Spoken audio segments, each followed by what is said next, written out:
Good evening, everyone. It's your boy Sniper, Brown Amaka. I want to thank everybody for coming out today. Um, as the title said, let's just sit down and talk. Let's get some things. Let's talk about things that's not been in the news or a media stream line or um, that's so heavy. I think that for the last couple of weeks we've been uh, the world knows the world has just been bombarded by so much negative stuff. Now we really haven't sat down and been able to talk anything positive, anything that's going right with each other. I noticed that we've talked about Diddy, we talked about the hurricanes, we've extensively talked about the election that's coming up next month, and even though two out of three is very important. I really don't put excuse me. I really don't put the Diddy conversation as important in my life because it doesn't affect me. It doesn't affect a lot of people um, that's on a lower tier than where he was. Um, and it's just things to help people get their status up to broadcast the news of every inch that's going on. Um, but I do believe the hurricane situation, just like Amanda was saying earlier, that y'all got to excuse my voice. Um, well, Amanda was saying earlier, this might be the most uh, dangerous hurricane season since I've been alive. Back in, and I was born in 1981. I went through Hurricane Hugo. I went through, I think that's the only real hurricane I've been through. Um, but that was at a young age. That's back in '88. But so today's panel is we're gonna sit back and talk about it, and just sit back and talk about anything that you guys want to talk about. What's going on? You knew, um, and let me know you're here, y'all. I don't, if you hit the like button, you hit the like button. If you share it, you share it. But I don't care. I just like getting on here and having fun with people, um, because technically, um, this has been um, therapeutic for me. And I just gave you a little bit you know, about myself. Y'all know majority of it. I'm a veteran. Been around for 43 years. Got four beautiful kids. Um, but the last couple of years, um, I've been keeping to myself. Um, keeping to learn and to um, understand what's my purpose, what purpose God has for me, um, and it has done some things. So, talking to you guys about sports is one thing that I love to talk about. Getting to know and understand how people are and what they're going through their lives, and and how they correct the situation is another thing that I love to listen to learn from. Um, Really, politics is not my thing, but here recently, because of the friends that I have, um, and it's very so. I tell you, I keep a tight circle. The friends I have, they're very much into it, so they're my friends. I'm going to learn so I can have intelligent conversations with them. Um, but I do go through some things, y'all. I do go through a lot. Um, being a veteran, I do suffer from PTSD. Um, I've been into a couple war zones back in my time in the Marine Corps. Um, but I do suffer from PTSD, so sometimes my brain just won't shut off. Um, and y'all, and I get irritable real quick. And I apologize for my actions that happened on Saturday night. For those who heard me, that's something that I should have never displayed uh, and portrayed myself to be. Um, to in this social media world. Um, somebody asked me, "Do I feel as though I'm a journalist?" Uh,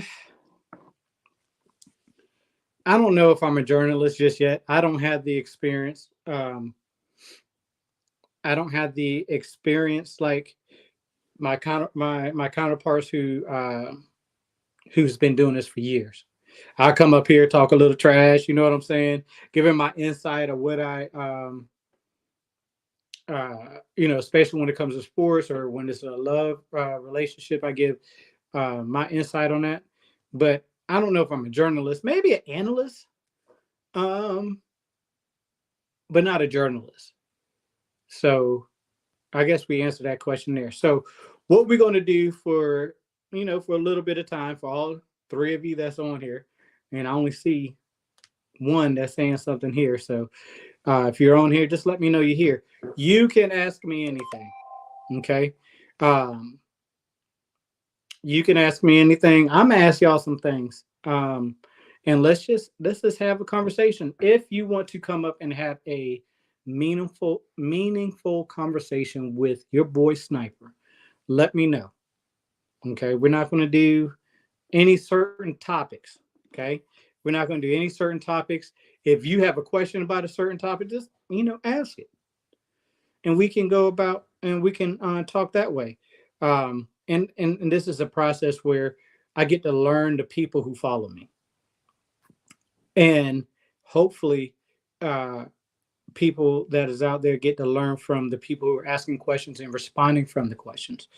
Um, because again, that's where we need to be in this world. Um, when it comes to the prejudice and the racism in this world, but it's because we don't understand what each other are going through. Um, a couple of years ago, me and some folks were talking. Um, I want to say, what year is this? 2012, 13. I think our problem is, and this we were talking about what do you think the problem is in this country alone, is that we're going through a spiritual warfare. Excuse me.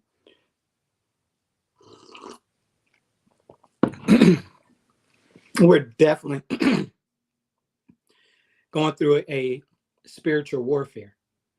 Um, we got so many non-believers that are doing what they want to do and thinking it's okay.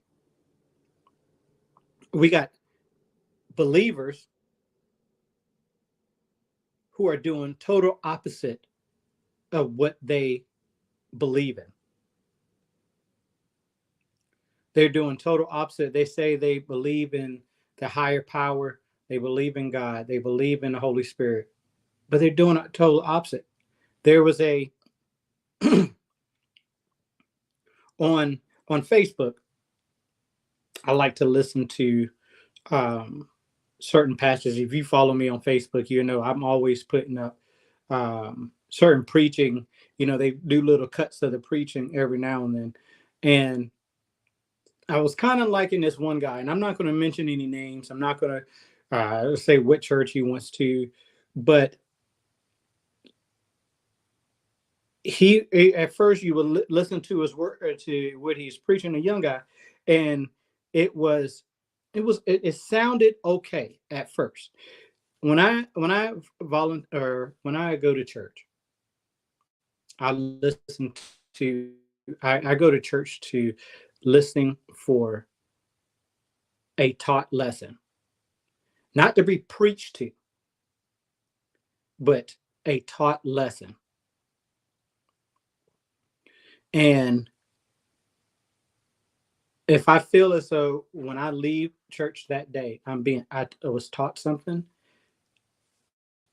I feel so much better throughout the week because I can go back and listen to it now. As y'all don't know, my mother's a pastor. Okay, she's a reverend. Okay, so I do have an insight on a lot of things. I don't have if I don't have um, if I don't have an understanding of what the word was, a and it didn't even grasp me away. It's something that it felt good to me, but it was not. Is like I still don't understand what this passage means. I can go and talk to my mother. Another good thing is that I can go talk to my pastor. I can call her anytime and say, "Hey, pastor, what do you feel about this?" Or what were you saying when you said this? Um, just give me a little bit more of understanding because was pretty uh, was pretty cool is that when they explain it back to me, I can see how my life relates back to it. Okay, um, and that's where you know you're growing when you can hear a passage, get a better understanding from it, and then you can go and apply it to your life or better your life because you've done it the wrong way. The passage, the word tells you how to do it the right way, and you're you start moving on. Okay, so but when I say that there's a spiritual warfare going on in this country, um, we are forgetting that what this country was built on. Yes, it was built off of a certain culture's backside, but this country was supposed to be built on the Holy Spirit, God Himself.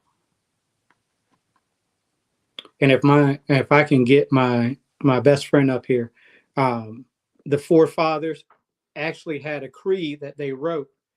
Hello, together, and he can explain it to you a little bit better than I can. History buff.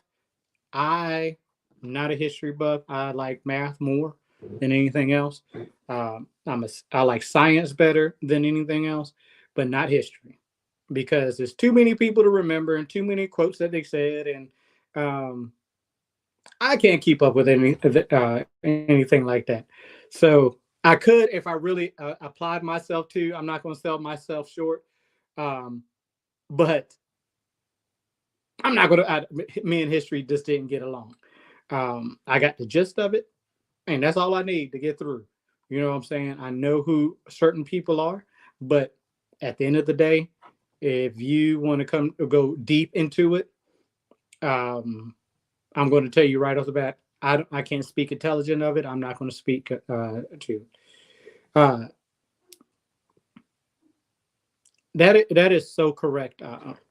Together, a lot of these pastors now, and I'm going to be 100% with you. I'm not going to pull any punches. I'm going to be straight to the point with you. A lot of these pastors are looking for clicks and views. They're teach and see and this is the thing. Everything is social media wise now. Like yes, my church you can actually watch online and into service, but these churches that are out there, and I hate calling them churches, but it is what it is. These folks out here is teaching these kids the wrong message. They have a great plot with teaching because they're drawn in this younger generation. back to my story, what I was talking about this young pastor. So I used to listen to him. He was, he, you know, um, he was kept going, and I was like, okay, okay, until one day, this dude had a, hey, heartbeat, hey, I love you too, baby. Um, tell your significant other if you'd like to come up and chat with me, we can. But anyways, y'all can tell my brain is all over the place. I'm trying to control it. I'm trying to put it back, get it back, but I'm probably going to be all over the place. That's why I just wanted to sit back and talk. But anyway, so this pastor is going on, and I seen his videos until one day he had a concert and had the devil um, fixture as part of his concert.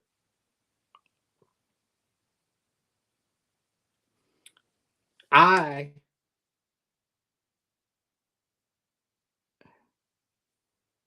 um I did not um I just that didn't sit right with me. First of all, as I know it, if you present the devil, if you present Satan, Satan's going to be there in your life. If you speak of him, he's going to be in your life. And putting that fixture for these kids to see, I mean, people like the next dude that's out there, Little Nas. Okay, he's from the town I'm currently living in. Okay, um, he had a video with him and a double fixture. What's the female artist? Like, Madonna did the same thing. What's the point? People are, and it's just for entertainment. But what are you showing these kids? That like, and believe it or not, Madonna's like 80 years old, but still drawing in young crowds. Yes, it's clicks, views, and money. Um, and I have two. I have two. And it is funny when C-19 happened.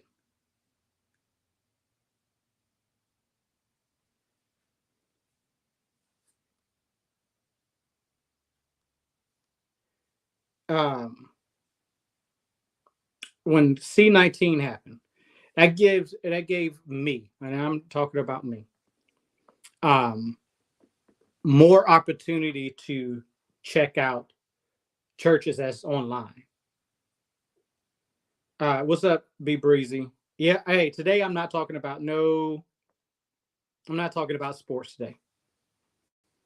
I'm not talking about sports, not one bit today. Um, that's going to be tomorrow.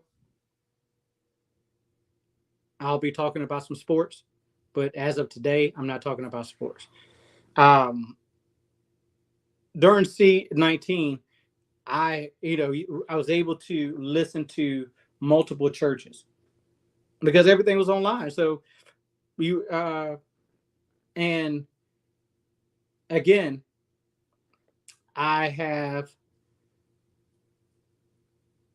I have something that most people, I have some two people in my life that I can actually call and say, is this right? Is this does this sound right to you? I heard somebody say this, that, and the third about, I don't know, about John. Um,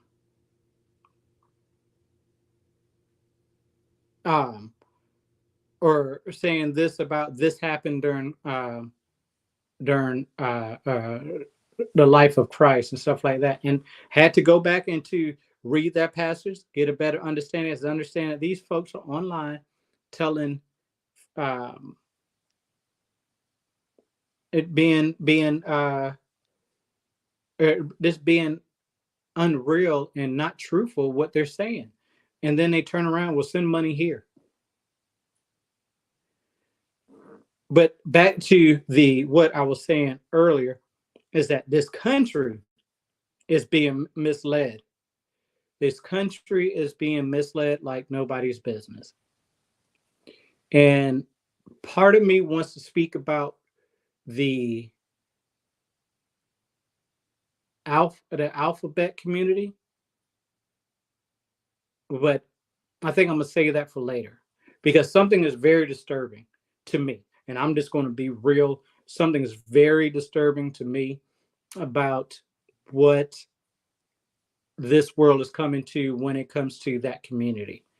Um, and don't get it upset. Don't get upset with me. Don't get mad with me. Again, I'm gonna shoot it real with you. I do have friends that are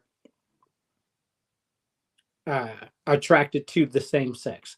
Okay, I do have friends that um,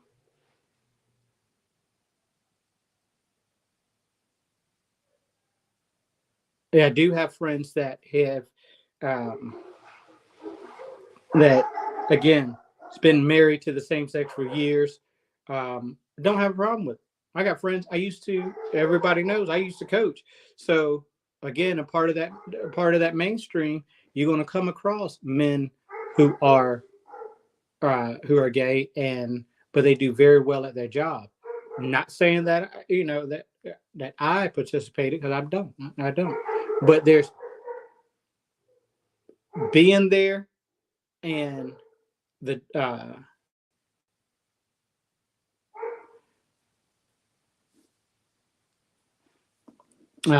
I get to that right there. It's a part of you doing what you feel is right, and what I feel, uh, and what is totally right.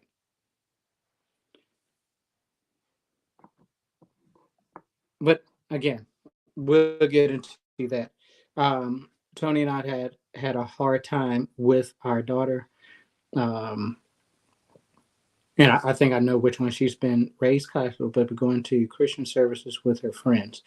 But we have talked and just continue to pray she is living in the Lord. I'm gonna tell you something.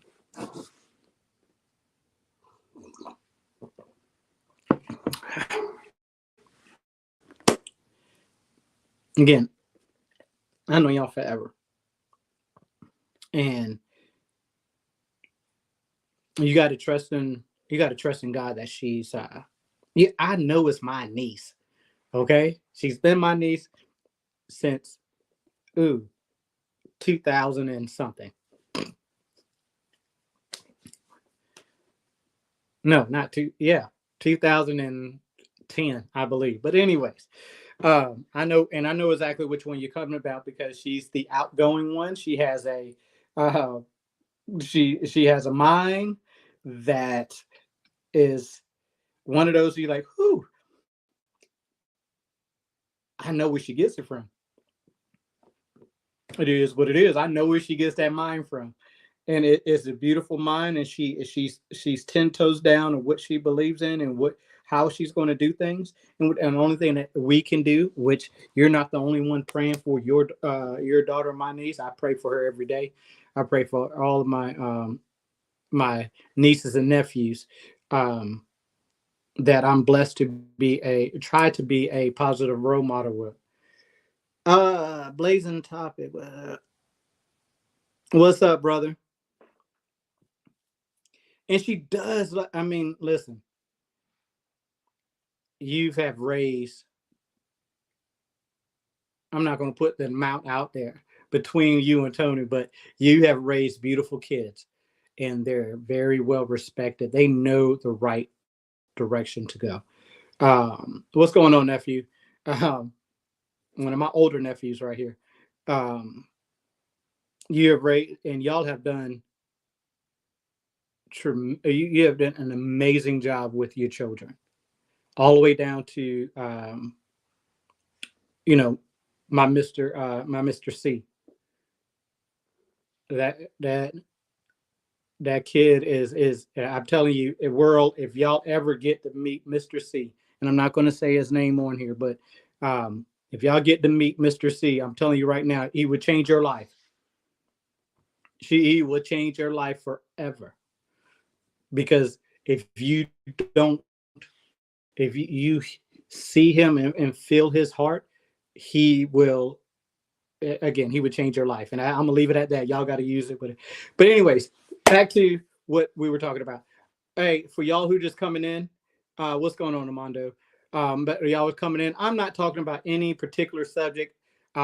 Two things I do not want to talk about today is sports and politics. I do not want to speak about those things because we talk about it so much. I want to talk about anything and everything about that, but those two things. Um, I will do my sports talk tomorrow. I will do politics whenever I can. My twin and um, everybody and my twin and you, Mr. Armando, we get up and we talk politics because it's coming around there. But I do not want to talk about those two things today. Invite people you're in. Here's your opportunity to ask any question and we'll talk about it. We're going to talk about anything and everything you ask. Besides sports and politics. Okay. And I see this little thumb thing come. Can y'all see that? Yeah, y'all see the thumb keep coming up. That is something new that happened. I'm not really trying to give thumbs up because I didn't really say anything to give a thumbs up yet. So, and I'm gonna ask y'all some questions too. So we're gonna stay away again. We're gonna stay away from sports and politics today. We just gonna, just like the title said, let's just sit down and talk. Something that we don't do as a community. We don't do this as human society these days. We rather sit and text or walk in text. I mean, people don't even like phone calls anymore.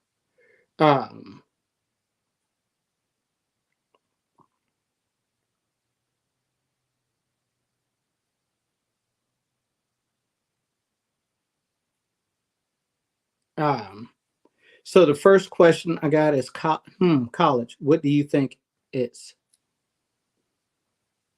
And I think I got to go down. College, do you think college is a waste of money? Yes and no. And this is my opinion. When you, it's certain fields that you pursue, that people pursue, that you have to, you got to pay for to get the knowledge and knowledge. Regular, general, just getting the degrees, um, you know, and I'm not putting this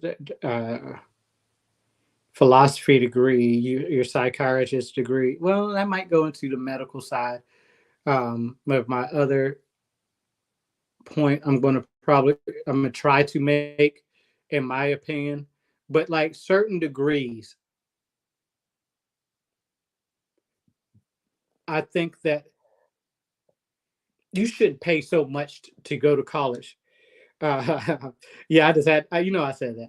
But the philosophy degree is up there in the medical because you can use philosophy and turn around and be a psychiatrist or be a form of a scientist. When it gets to your medical side, you're putting other people's lives in your hands, so you're going to have to pay to do that. Now, this is where I think that the money should not, it does, because you can get degrees and say you have a bachelor's degree and never use it. That's like certain things in high school that they teach us in high school. I'll get you your question in a second, brother.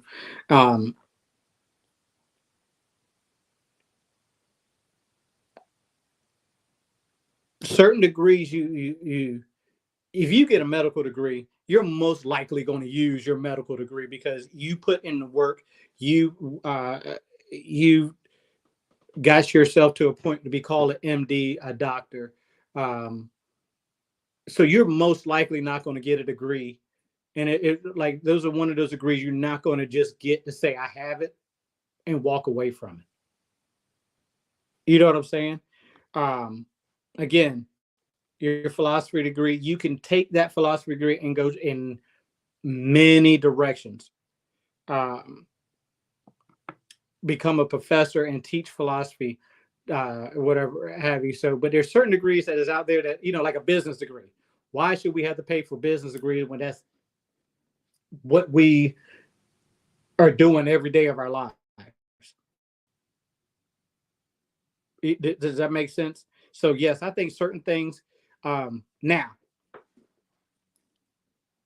do you have to pay? Should you have to pay as much as you do to go to college? No,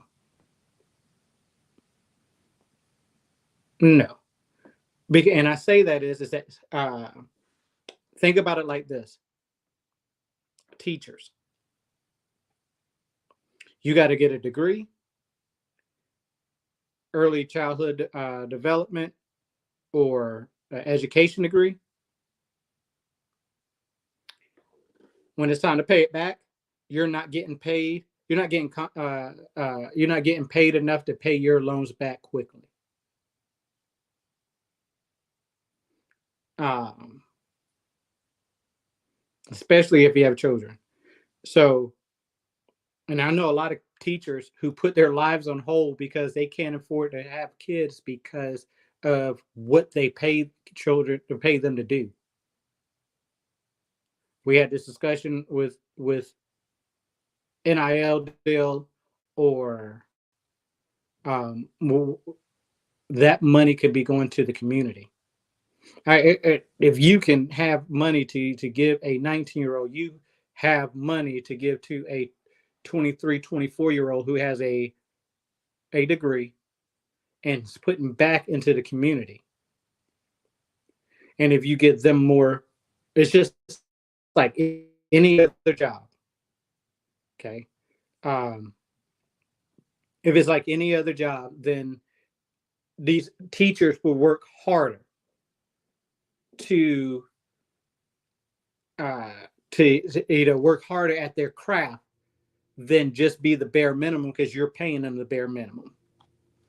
So that's my stint on paying teachers or college degrees. And again, sometimes people who don't go to college make more money than people who go to college. Make that make sense. Next question I have, and make sure chat that y'all do the same thing. Y'all answer these questions with me. Who really benefits in a marriage? Yeah. Women or men?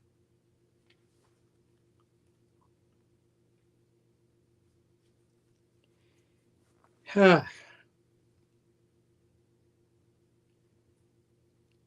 my opinion, in my opinion, it depends on the agenda of both parties. What is your agenda before you get married and during your marriage? Yes, I know your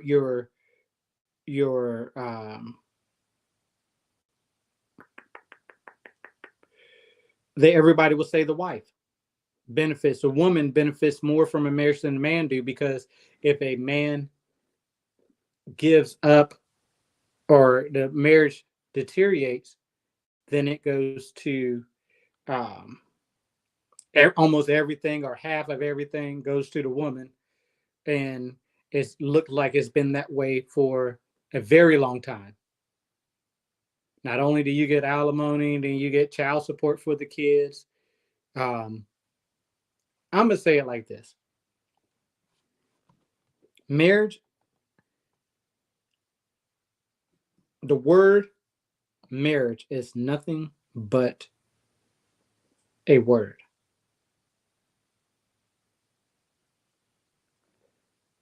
The word that people should use instead of marriage, in my opinion. Matter of fact, first question. Um, Before I answer it, I give you a few seconds, a few minutes. What word should we use instead of marriage? If we could get rid of the word marriage and being married and think deep about it, what word should we use?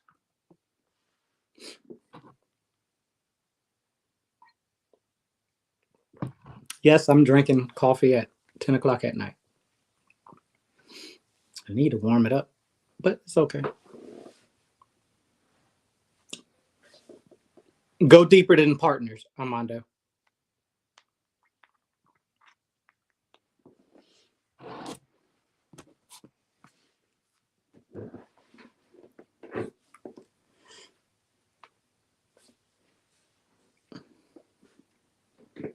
Mm, 30 more seconds. Come on, y'all.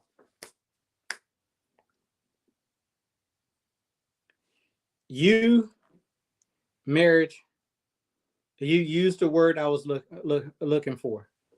Instead of marriage, I would use the word covenant.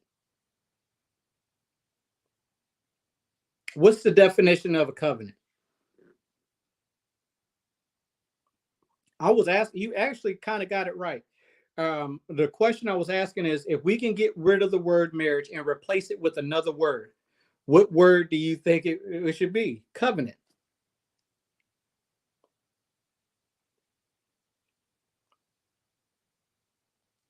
I will use it when and if,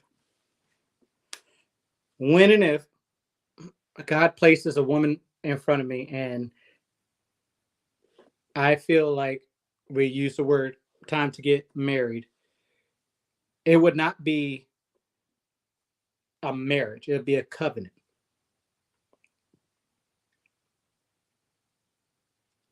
I'm basically because a marriage can be broken, right? But if you think about it, when a when God placed a covenant over your life, it can't be broken.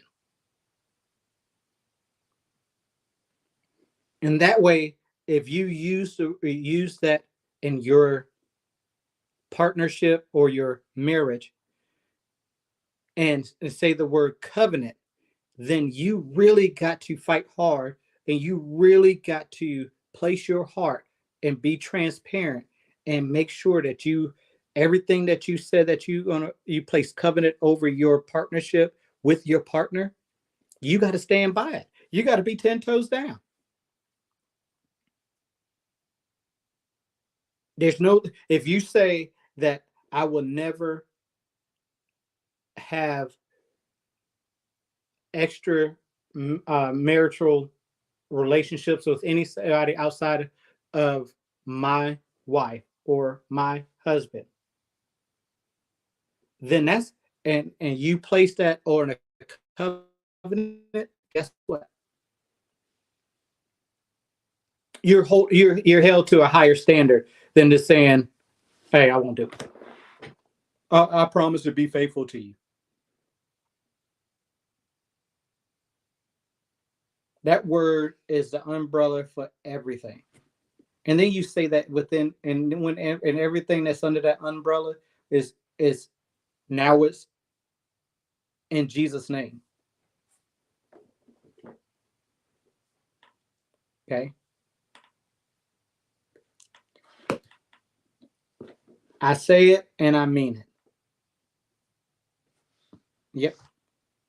Um you yeah, you don't have to um really because we know you knew and we know where your heart lies and where your standpoint on things are. We know. Okay? You're a prime example of a and I would say a covenant marriage, a covenant partnership.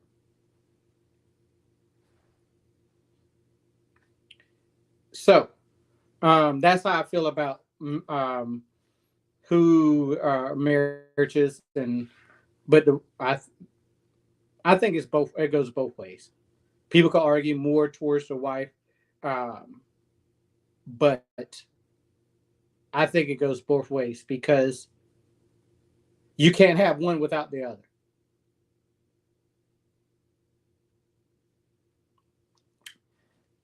As I feel,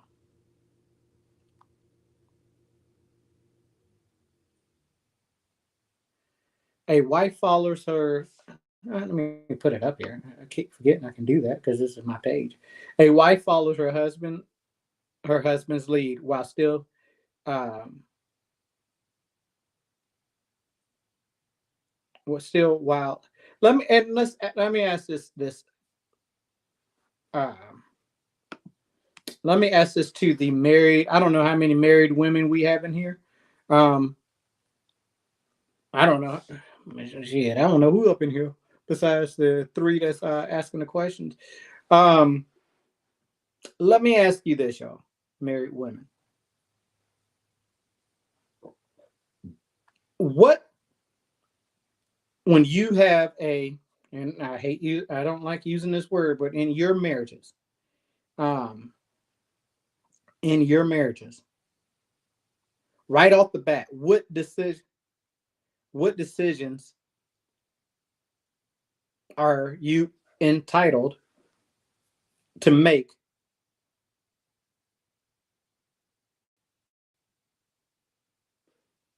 I'll leave it like that. Question mark. What decisions are you entitled to make as a spouse without having to discuss them with your spouse?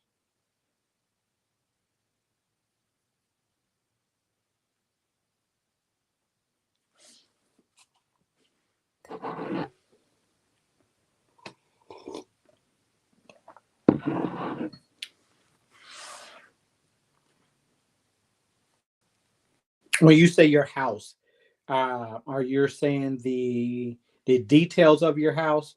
Um,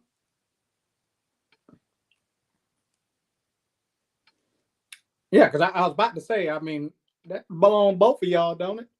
It belongs to both of y'all. So I was about to call you out on that. I'm glad you corrected that real fast. Um, but is there certain decisions? And I'm not and look, and I'm not going to say, and I'm not talking about decisions like what you're making for dinner. Um, or what, but just yeah, it's both of your houses. I don't care who pays for it. That house has a foundation, and it starts, and the foundation starts with the Lord and Savior, and then it goes to y'all. Y'all are there. Um. So, what about the children? Why automatically should why do you have make decisions about the children that you don't have to discuss with your spouse? I mean that's just courteous thing to do is just ask what he likes for dinner. You ask the children what they like for dinner. Sometimes, you know, surprise. This is what I made. Regardless, we're going to eat.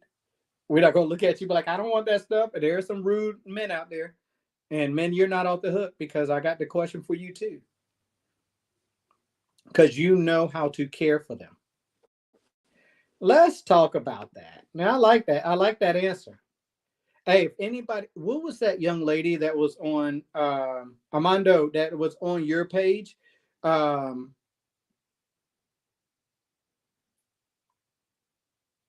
oh, you don't ask kids what they want? Let me talk to Mr. C. I bet you he gets input of what's going on in the kitchen. Um, Armando, somebody was on your page and they wanted to talk about it. Yes. If somebody can reach out to her and let her know that I'm live, because she wanted to talk about something that I said on there. um, earlier, or why I have a feeling that I know this person already. Okay, so why do you feel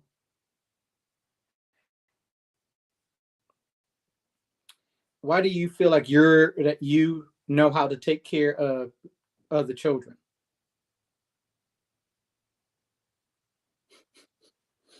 I bet he do.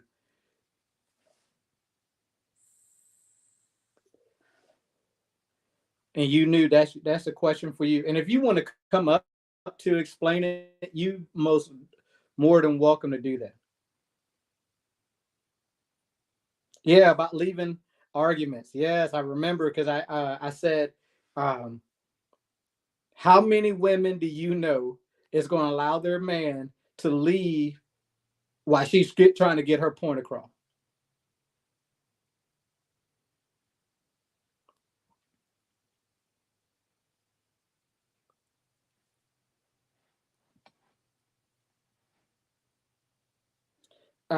Yeah, I started some of that.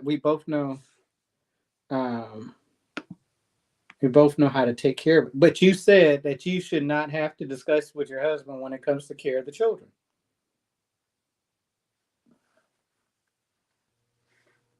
I'm writing that down, Armando. We could talk about that too. Um, I think it's funny. Yeah, it's something that we had on Armando's topic that he was talking about earlier today. And you know me, I put some things out there to make, and I knew I was going to get some backlash from some pushback from it because she's like, we could talk about this later. I'm like, man, I don't know you. You got a wrench, but I don't know you. But if we know who she is, because I had them all day. Mm.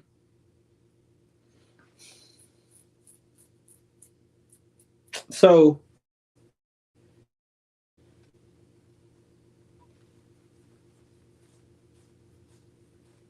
um, you knew because you have them all day. You got, I got them all day. Okay, so if you have to discipline your children at a younger age, do you discuss that with your spouse first?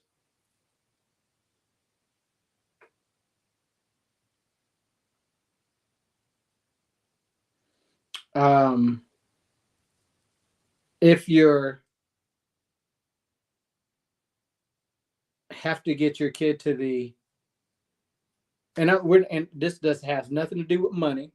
There's nothing to do with anything else. I'm just asking general questions. If your kid, uh, if your kid wanted to, or if one of your kids wanted to quit a sport or quit a extracurricular activity, would you discuss that with your spouse first, or would you just handle it offhand?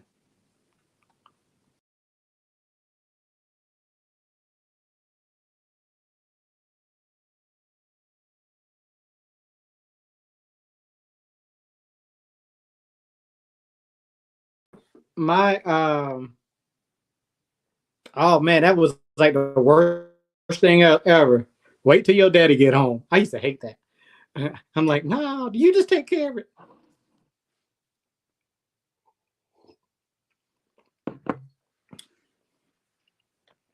Um,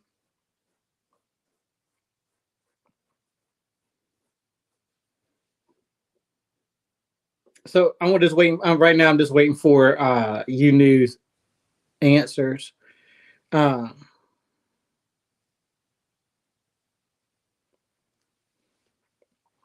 so because your husband worked, and at one time you did, I think you worked years too. Um, but because your husband worked, um, he shouldn't have say so in certain things in the house? Just saying. Just asking a question, not trying to start, just asking.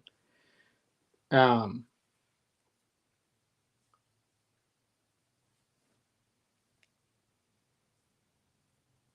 so you were always with your kids. Understand that.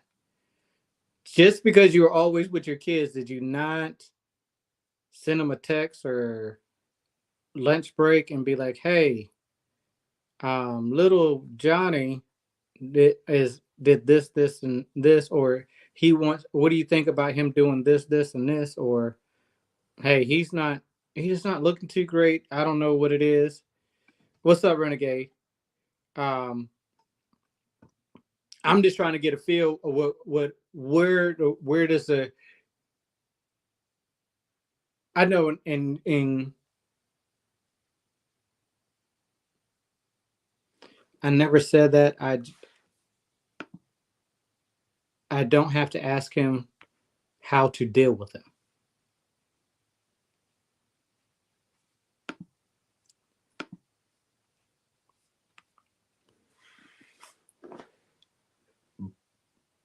That's going to be another subject. That's going to be another subject. We'll probably come back. We'll wrap back around to that because I got a question about the women who feel as though they had the father's role just because the father worked a lot. But we'll come back around to that. Armando, you ready? Let's talk about this subject that we had on your page. Everybody, as of right now, just Armando for a few minutes. Um,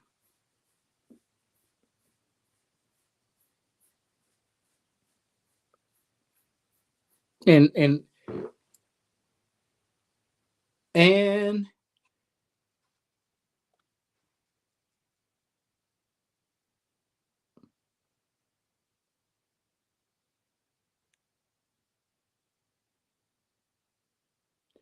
I'm always with my kids. My oldest are 16 and 18, and I still tell them I spoke to their dad. That right.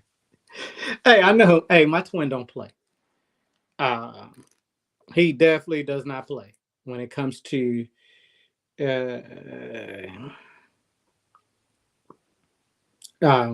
especially when it comes to the children. Like I said, nobody in this country can say that your kids are not properly behaved because there wasn't no discipline in the house. I know that.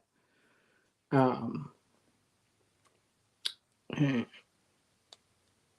yeah, we talking about back in the day. You knew we're talking about when the kids were younger. Okay, now all your kids make their own decisions. We know that. You got some grown kids. You got some grown adults. I'm gonna stop calling them kids. Uh,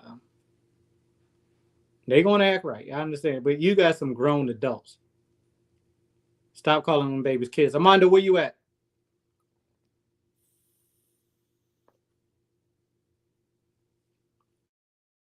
There he is.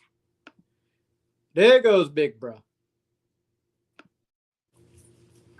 Good evening, sir. How are you today? What's going on, bro? What's going on? Nothing. So that topic, you want to salute the chat? There you go. I see it. Salute, salute to the chat. Salute, Fauna.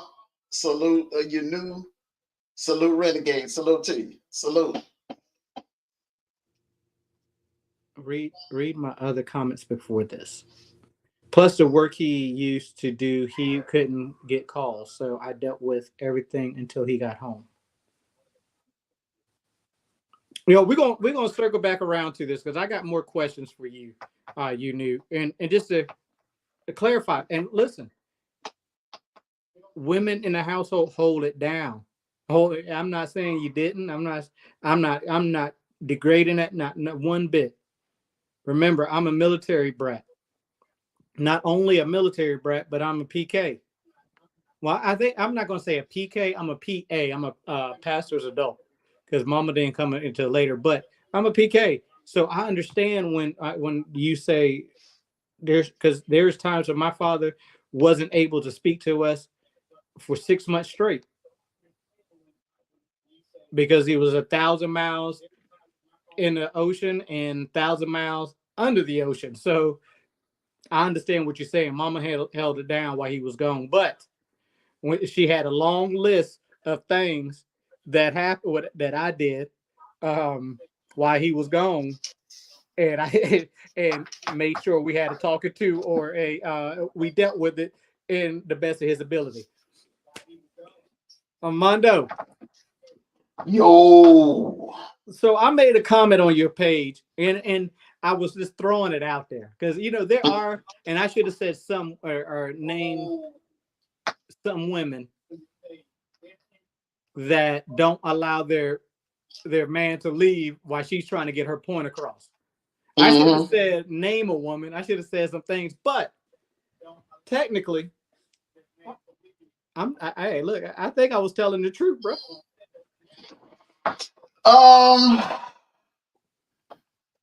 When it comes to these young kids, these young ladies and men, when they get in yeah, the young ones, you just have to be creative. You have to be creative. Number one, most women don't like you just walking off from. You know what I'm saying? That's rude. You don't just walk off, but you try to reason with them, you try to talk to them, and if they're real upset or whatever, you just give them time to cool off. Just say, well, look, I'm gonna go for a walk. I'm gonna give you time to cool off. Don't just leave without saying nothing. Say, hey, look, I'm gonna give you time to cool off. Oh, hey, I'm gonna go for a ride before one of us say something, or that we can't take back.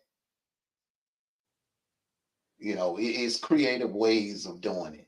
Then it's other ways other than just leaving. Just say something funny to make her laugh. Say something. Just think out. You got to think outside the box sometimes. Just say something. Your woman. You know what makes her laugh. Just do something. Say something. Funny to make her laugh, or tickle her, hug her. Just do something to kind of like, calm the temperature down in the room. It's creative ways to do it. Yeah. Hey, do you not remember what I said a couple of months ago? Yeah. Hey, I saw it on Instagram. When you are arguing with your spouse, girlfriend, your spouse, your partner, if you're arguing with your spouse and you feel like it's going no place, what should you do? Be creative, like Armando said, right? So my creativity is just get naked. Yeah. Just start taking off clothes. Yeah. Just get creative. And that goes for both parties. If your man, he's just so uptight, nah, we ain't leaving. We're not trying to leave. Hey, listen, we got to, first of all, one thing that this country, and I'm saying the country in whole, needs to learn how to do is de-escalate issues and problems that's out there. And I agree with Armando, because walking out, even if you say, and Armando, just like Armando was just saying, even if you do what Armando said and say, hey, listen, we're gonna go our separate ways for a little bit, and we'll come back to this when we're both calmed down, right? Or even if you go to the room, guess what the next thing that your partner has the ability to do to keep it going? Because that person wants to talk about it. And I'm not saying women or a man or a woman. I'm just saying your partner. They want to do. Guess what they got the ability to do? They got that damn phone in their hand. And next thing you know, the text message is going to come through. But somebody going to get their point across. Before you leave, okay, so if I say I'm leaving, and before I leave, I'm just going to let her know, look, don't bother to text me or call me because I'm not taking any calls. We're just going to take maybe a couple of hours of silence. To a couple of hours of silence. So if you text me, if you call me, I don't pick up. You already know it's a 2 hour, a 2 hour, just a 2 hour cooling off period. Right. But you have a mature, seasoned wife. She will understand that, right? But she's gonna understand. Okay, we in a hard spot. We just need to calm down. We'll come back and over some wine. We'll sit down and I'll first when you do an argument. The one thing you do not, first of all, you should never yell in an argument. Exactly. They should never yell in an argument. And I had to learn that because I'm a very, I wouldn't say emotional, but I'm very straight to the point. And if I feel as though somebody's, my partner is not hearing what I said, now I just listened to what you said, but you're not going to hear what I said, then I start raising my voice. But guess what? What that does is just like a child. Learn this from my children. You yell too much, they're going to tune you out. That carry on into adulthood. They're going to tune you out. Don't use profanity. Because again, you can get your point across without cussing. Don't belittle, don't degrade your partner's thought and his or her feelings. And that is why I say it's very important for the two to separate and just either he go for a walk or she go for a walk or he go into another room, or go into the basement and just give the woman time to cool off. I would recommend, just going for a walk or grabbing the keys and just leave it and giving her time to cool off, give her time to think about it, whatever, but communicate, say, hey, look, I'm gonna go ahead and leave for a couple hours because I don't want to argue and I don't want one of us to say something that we can't take back. So, don't tell a woman to calm down. That gets on my nerves. Who said that? That's what you knew said. You knew that. I mean, what's wrong with that? Tell her no. I mean, that ain't, I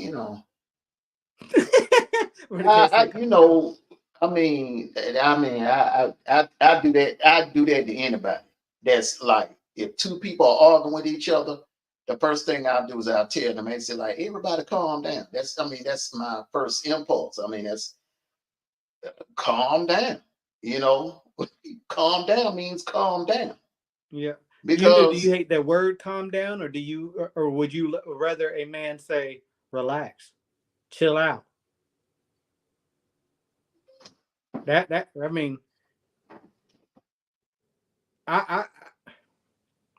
I'm with you on Armando. If the calm down means calm down. It's not good. So some people don't want to calm down because they just may be in a hair-raising mood. But see, me, I'm the type of person, in a relationship, it's stressful enough out here in this world. You know what I'm saying? When I come home, my home is my castle. I don't want no drama in my home. I don't want no drama in my castle. And if you in a hair-raising mood and you want to argue with them, man, I'm getting my keys and I'm going for a drive. I'm going to shoot some pool, or I'm going to the gym to work out or whatever. I'm just, I'm going to leave you there arguing by yourself. I'm going to leave you there arguing by yourself, You have to understand that calm down means you're out of control. Well, if you are, Yeah, yeah. that's exactly You what it yeah, means. a lot of times y'all do get out of control Yeah. with all that yelling and screaming and all that. Do you know how hard it is for a man to get out their feelings about any subject? Do you know it's the number one thing that men keep so much in? Uh, Hmm. and this is scientifically proven that we keep so much in Hmm. that it can lead to early death. And I'm not talking about just any. I'm talking about all men. Um, so if you get to a point where your man is talking, and I'll speak on my experience.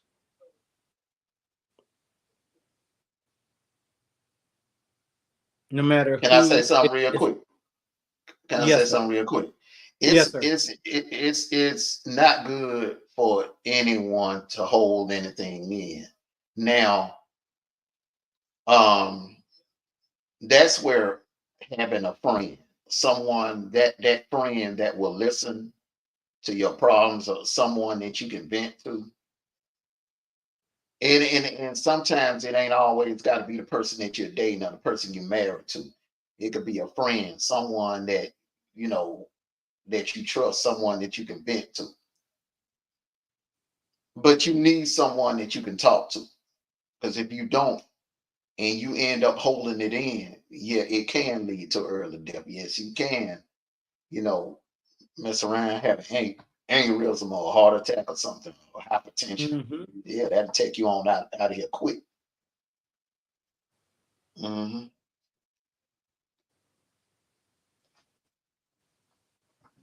Yeah. Yeah. Hey, listen. I talk to God too. I talk to.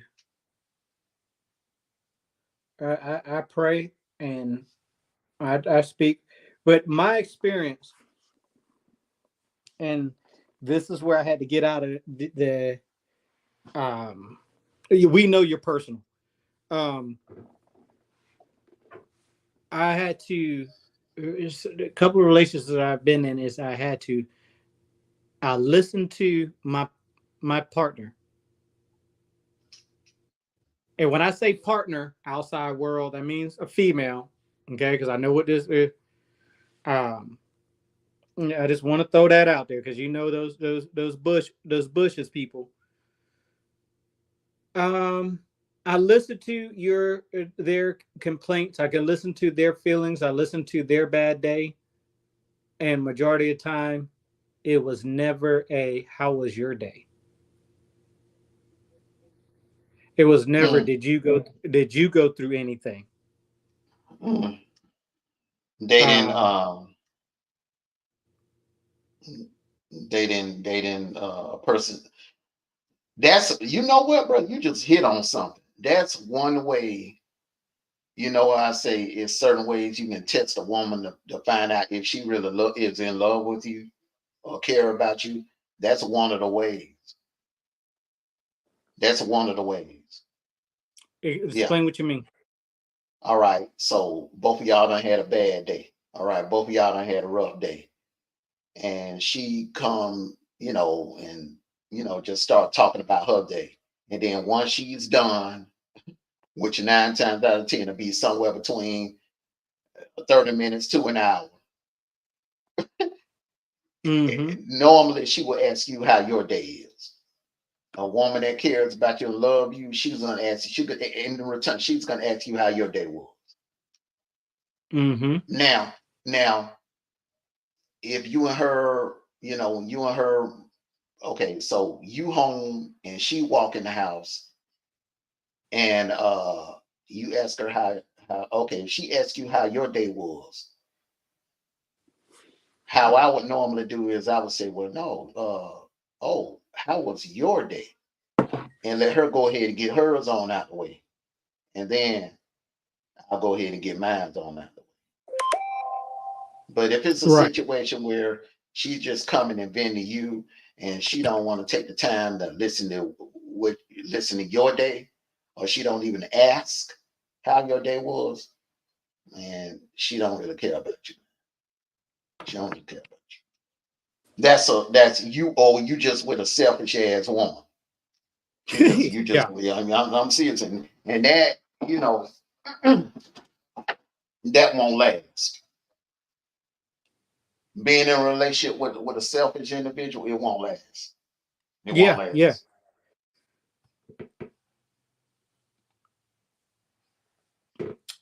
I totally agree because again, not all women, probably just the women I dealt with. I don't know if anybody's experienced this with me. Um, but what I experienced, but it was a give and not a take, or it was a take and not a give. Some women that I dealt with was so eager to tell me about their day, forgot about mine. So they're take, Hmm. but the bad thing and the bad thing about it is that I will hear about everybody else's day, people they worked with, people they talked to on the phone, what they mama going through, what they the kids going through. Hear all that within, like you said, 30 minutes to an hour. Because just sit there. I'm that dude that just sits there, because I want to stress your day out. But then it's I'm gonna go up as soon as they finish. I'm gonna go upstairs, get changed, and I'll start dinner. Or did you cook already? Or hey, can I take I'm gonna go take a bath, and then they're on the phone with somebody else, their girlfriends or um, they mama talking about the same thing they just talked with me about. They talking about it again. Hmm. So men, Yeah. so the men on here, whoever's left on here. And again, y'all, hey, if you we're just having a basic conversation about anything and everything. We're just not going to talk about sports politics today. I'm kind of drawn out about that. Drain about those two areas. We still got lots of time to talk about sports. We got a month and a half to talk about politics. Um, but at the end of the day, we're just having a conversation. If you want to come up and have a conversation with us, more than welcome to come up. But we want to change the subject a lot. So, um, what does that mean? Or what does that mean? You knew when a woman's fed up. Oh, you're laughing about it. Never mind. Never. There no. Hey, no R. Kelly songs allowed on this panel. Mm.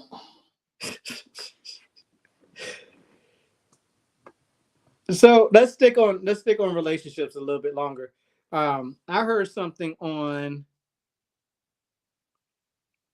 Instagram, and it was a topic on it. The lady asked, "What type of women do you like?" And it was plain and simple. It was plain and simple. A woman who likes me. I That sat back and ain't. I sat back and thought about that for a second, and you Yeah, that's and not a good answer because I the thought woman that yeah, I thought it was the best answer. no, And no. let's talk about it. Let's talk about it. Yes, yes, yes. Okay, Go so first. all right, so a woman, just because a woman likes you don't necessarily mean that's the woman you need to be with.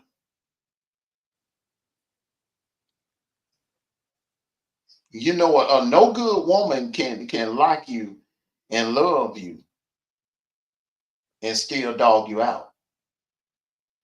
That is so true. Yeah.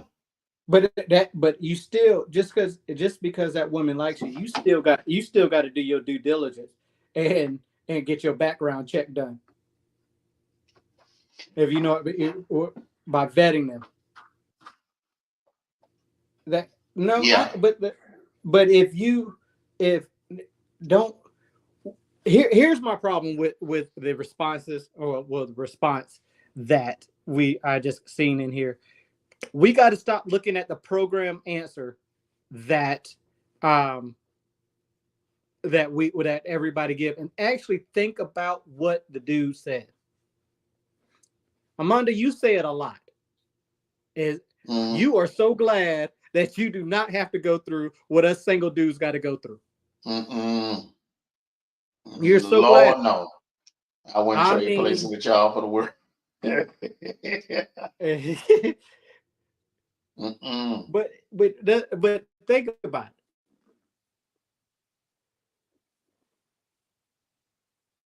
The expectations to go on a date with somebody. I've come to realize is I'm not spending no money on our first date. We'll find some place that is damn near free.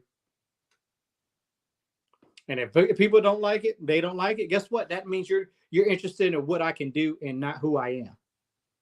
Well, the thing about it is that could, okay. See, you a creative brother.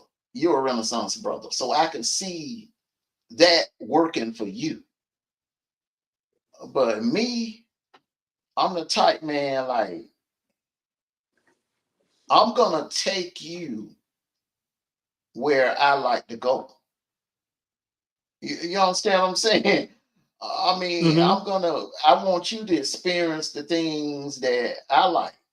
And, and then eventually I'm gonna be able to experience the things that you like. I mean, we could rotate. I mean, like, okay, the first date, the man pretty much has to be the one that say, hey, look, I want to take you out to this nice restaurant, blah blah blah. Um, but yeah, you can be creative too. You can be creative on the first date also. Either way, it comes down to chemistry. It comes down to chemistry. Whether you at a park or whether you sitting across for a lady at a restaurant, it's going to come down to the chemistry. You can go to the So park and find out. You could go to the park, take the lady to the park, and find out y'all ain't even compatible. right. Chemistry is the most important thing. Chemistry trumps everything. Hey, do Mhm. you see? Do you see what you new put on there? You can get her Yeah, I later if see you want, that. or you can get her now, whichever one. Yeah, I get a later on, but I like to eat nice. I like to go out to nice restaurants. I don't apologize about that. I've always been that way. I like nice restaurants. It's just me. You know. And Renegade said he's going to Subway for his first date because he likes See the sandwiches. thing. See the thing is with me. This is how I did when I was single. Sniper. Um, I would do all my betting over the phone. See, back then we didn't have background check sites and stuff like that, background check apps and all of that. I knew the right questions to ask. I would, I would keep the conversation going and keep it so interesting the way you're gonna stay on the telephone with me 2 to 3 hours the day I receive your phone number. I'm calling and I'm filling you out over the phone and I'm vetting you and I'm building a chemistry with you over the phone. Then when we do go out, a lot of the vetting process would have been done by the time we go out on our first date. I would know at least half of the things about you. So let me ask you a question, and I'm gonna ask everybody. Hmm. You can vet somebody for a few days, Hmm. but I also believe what the famous Chris Rock says. For the first 6 months, you're meeting their representative. Hmm. people can put on a persona that they are who they not. Yeah, you're right about that. And so if you don't know somebody,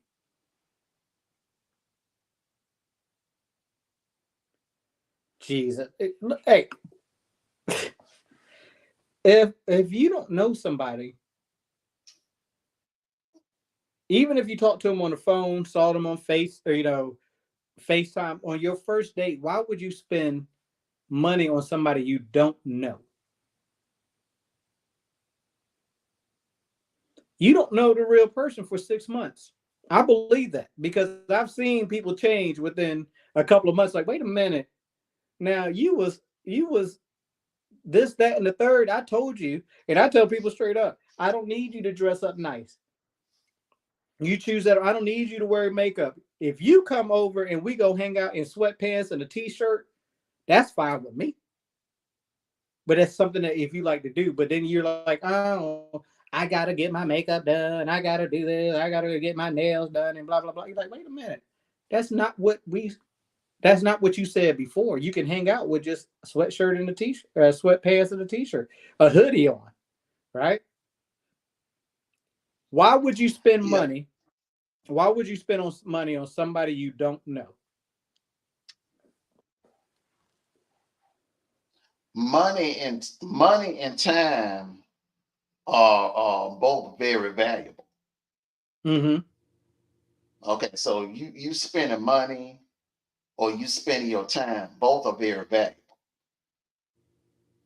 And those are two things you'll never be able to get back. You'll never be able to get your time back. You'll never be able to, you won't, you can recoup your money back. Yeah, yeah. You But can you still recoup your short. money back, but you'll never be able to get that time back.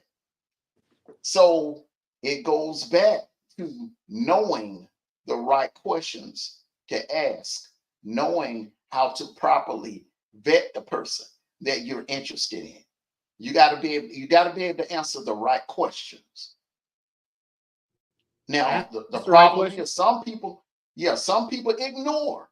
Some people ignore. I mean, a person going they're gonna tell you about themselves, and the person, if it's a red flag, it's up to you to ignore it or not. Some people ignore it.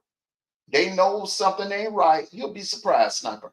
How many people Mm-hmm. they know something ain't right? They feel it ain't right, but because the female looks so good, she got a big butt and a smile. They still want to take a chance and go for it, knowing damn well that woman ain't for them.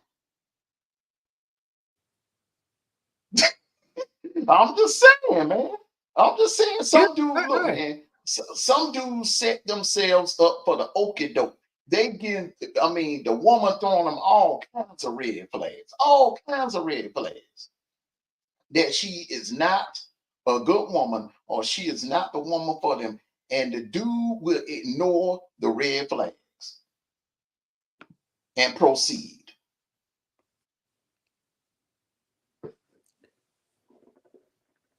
How does these men these days? I don't know who I was talking to. I think it was Together. Back in her single days, she was a. How does men figure out that a woman just going on a date to get a free meal? I don't look at it that way. Like I said, man, I don't look at it that way because I'm gonna vet you over the phone. I have look, man, when I was single, okay, so if I got, let's say if I got seven numbers and I talk on the phone to all seven, out of the seven, one out of the seven is gonna meet my interests. Okay. Then that particular one, I'm gonna narrow it down to her. Then I'm gonna begin the vetting process with her, asking her personal questions, give her, and the thing about it is this is the right way to vet someone. Okay. You expect someone to open up to you about themselves, then you better be ready to open up to them about themselves because just like you want to know about her, she has the right to know about you. It's called being transparent. Exactly. You got to be transparent. So If you're not transparent with the person that you are interested in and you plan on getting in a relationship with, I mean, you starting off on the wrong foot. You starting off with lies, and that ain't gonna work. That ain't gonna work. I I think I'm at that age where I'm just not about games anymore. Mm-mm. You can't be. You ain't got I'm time to not. play games. You I ain't ain't got got time no to play time to games. play games. I done did When been you get in in your 30s, when you get in your 30s, your mid to late 30s, man, game time is over. Game time is over because the average person that's in their 30s or mid to late 30s, they're married. So if you single in your mid to late 30s, game time is over. You ain't got time to be wasting you don't have time to be wasting your time with someone that you know that's not no good. It's not a good idea. You're doing yourself a disservice. So my thing is, the older you get, the more zero tolerance you need to get. That's my advice to any single person. The older you get, look, you better get zero. Don't waste your time with a person, with a female that, or a man that you know ain't no good. Move on, and hey, find somebody that's gonna be there right for you. Sometimes the person you want ain't the person you need. See, that's the thing about it. A lot of people want something that they don't need. They want the female that they don't need hmm because of her physical appearance and her physical beauty. Hey, there's some 6 and 7s out there that would do a whole lot better than a 10, than a 9. Mhm. Yeah, I don't think it's a such thing as a 10. I don't think there should be a Because it ain't number no placed such. on a woman. Period. Mhm. I can't speak for a woman, how they grade the opposite sex, but we got to stop. That's one thing I believe we need to stop as men. And one thing, we've been through this before, where we talk about how men look at men look at women physical attributes before they get to their mental attributes, and that's where they mess up at. Well, you got to look at it. You got to look at it too. Women do the same thing, bro. Don't let them fool Yeah. you. Oh Women, no, but there's some women out there. You could be the nicest man in the world with a heart of gold, but if you are not 6 foot, or if you ain't 6'1", or taller, they don't want to hear a damn thing you got to say. They don't give a damn how much money you got in the bank account. I'm telling you, bro. Some women are. There's a lot of women that's caught up in looks too now. You got to right. have a 6 pack. You got to be a certain height. You know what I'm saying? Yeah, I'm telling you, women do the same thing, bro. Hey, I listen, but that's what I'm saying, and I can only speak about us men because you know what? I come to realize, and again, going back to my spiritual, my my beliefs, a man should not be looking for a girlfriend. He should be looking for his wife. Women would not placed on this earth just to be a girlfriend. Your wife gonna come to you. Your wife, yeah. Yeah, No, yeah. well, the Bible says a man who finds a wife. Oh yeah, I know what the Bible says, but your wife, your soulmate, y'all will have an encounter that it ain't no seek and search thing. It's just gonna happen. Y'all will end up in the same place at the same time. It will happen. Yeah. Yeah. And that's where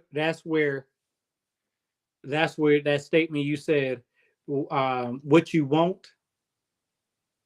See, Ain't what here you need. Ain't always this is what you need. it's not always, but here's the deal.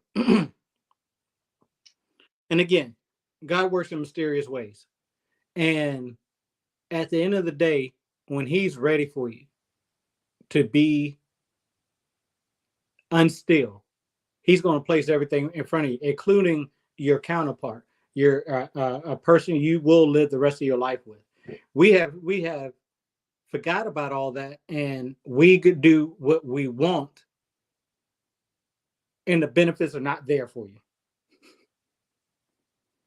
Is that old saying, you reap what you sow? Mm-hmm. Which is crazy. It's crazy. Let's keep it moving. Let's keep it moving, man. I do appreciate you coming up here, bro. Um, Shedding some light on some things. Everything comes in due time. Yeah, teeth and Yeah, butt comes in due time. Um, that's what she said. I wonder where everybody. Who else is up here, y'all? Who else is up here? Y'all got questions for us? Do you got a question for me, Armando? Armando, you got a questions for the chat that we can start a conversation off with. We can do that. Again, we're not talking about sports or politics. We just having a nice conversation. Y'all hit that like button if you feel like if you gaining something or having fun listening to us. Hit that like button. Share it with other people. I really wish you had. Armando's right here. should a woman ask a man out on the date? Oh, you're saying you can only see the wall. Well, he's not That's properly all she. dressed. You knew that's all you're gonna see tonight. Yeah, he's not ready. He was not prepared to show his Yeah, pearly whites. I'm chilling tonight. I got on my pajamas. I ain't getting in front of no camera. Should a woman ask a man on a date? Oh, you asked this question before, and We had a big I'm in a panel different. on one of the Quiet Storm live. Mm-hmm. And I'm still not. I'm still going to say no. Exactly. I'm still going to say no. Again, with my beliefs, and the Bible doesn't say when a woman finds a man. Mm-hmm. It says when a man finds a woman, he finds a good thing. A man who does not look for a man looks for a wife. Doesn't say a woman looks for a husband now. In the same sense, that's where you can nicely reject the offer or move on. But should a woman? No, I don't think that's her role. I don't care if it's 2024. I really don't care. Exactly. It's I just a don't year. care. I don't care. It could be 100 years from now. Listen, women, any woman that's ghost watching right now, it is not. Put it like this: no man wants to be hunted. We are the hunters. We don't want to be hunted. The minute you go and ask that man out on the date, you Are now the lion. you you you you come off as masculine doing that. If the man is interested in you, he should come to you. The fact that you are going to him and asking him out before he asks you out, that tells me you're insecure because you don't think that man wants you. You don't think that man is interested in you. So now you basically are trying to see if he's interested in you or not. Well, you should already know the answer to the question. Because if he ain't asked you out by now, then he's not interested. Trust me, if a man is interested, am I right, Sniper? If a man is interested, You are not going to have to ask him out first. He will ask you out first. Yes, sir. And to answer your question, you knew. If, I guess this if is I like directed her, towards you me. knew I would have asked her first. I would have beat her too. Yep. She wouldn't have had to ask me. Men do like aggressive women sometimes, The but it's ones certain. that But don't, you got to say it again. she said some men don't. The ones that don't, the ones that don't, if the man don't ask you out, then 9 times out of 10, he ain't interested. He's not He interested. not No. interested. He got his eyes on something else. Plain point, simple. He not interested. Yeah. Yeah, But he ain't feeling you like that. To answer your question, you knew if a woman asked me out, I'm gonna say I'm going to respectfully decline. One, if you don't know by now, I'm an alpha male. I like my women to be aggressive in certain situations. Bedroom. Yeah. Hey, look. Bedroom. You know, if I, it is a pride thing. It is a masculine thing when it comes to asking a woman out, because one or two things are going to happen. One or two things, she's going to say yes or no. But real men is always going to say no if you're going to ask, if you ask them out, because you're taking away something that that you're taking away their masculinity. You're cutting their balls off, just to be blunt about it. And that's 100%. And guess what? If she turns out to be if she turns out with somebody else, then that's great on them. But not with me. So if a woman comes to a bar, if I'm sitting at the bar, y'all know I like going sitting at the bowling alley bar, right? And she comes up, she starts speaking with me. We're doing, hey, or this Georgia game is hot. We start a conversation, blah blah blah. I look at her, okay, you piqued my interest, because that's one thing that I like to do is watch Georgia football or watch football. Period. But Georgia football, you got a jersey on. And I'm like, okay, fine, all right, blah, blah. We start talking. Okay, da, da, da. And then she turns around and said, well, listen, I would like to see you again. Would you like to meet up? Ma'am, no, I would not like to meet up with you. I know we just had this beautiful conversation, but I don't think I think you stepped out of your role and asked me out. You didn't give me the opportunity to be a man and say, hey, I would like to see you again. If it's all as possible, maybe we should meet up here, or let's talk on, can I have your number so we can chat? And that's how that conversation is going to go. I'm sorry.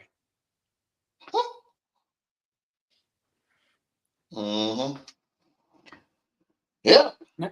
My thing is, go ahead, bro. I'm sorry. Oh, my thing is, if you look, I'm gonna be skeptical. If you coming up to me asking me out and you're that aggressive, if you're that aggressive with me, then you will be that aggressive with the next man. I'm gonna feel like I'm gonna be under the assumption that you're easy. And I don't want anything easy. I like a challenge. Because if it's easy for me, it's easy for the next man. Wait, ladies, listen to me real good. Never, ever, ever, ever, ever, ever ask the man out first. Don't ever ask the man out first. I'm telling you, don't. A real alpha male does not like that. Beta male, they'll roll with that program. They'll roll with it. Because see, betas are followers. A beta male will follow a woman. But a real alpha male,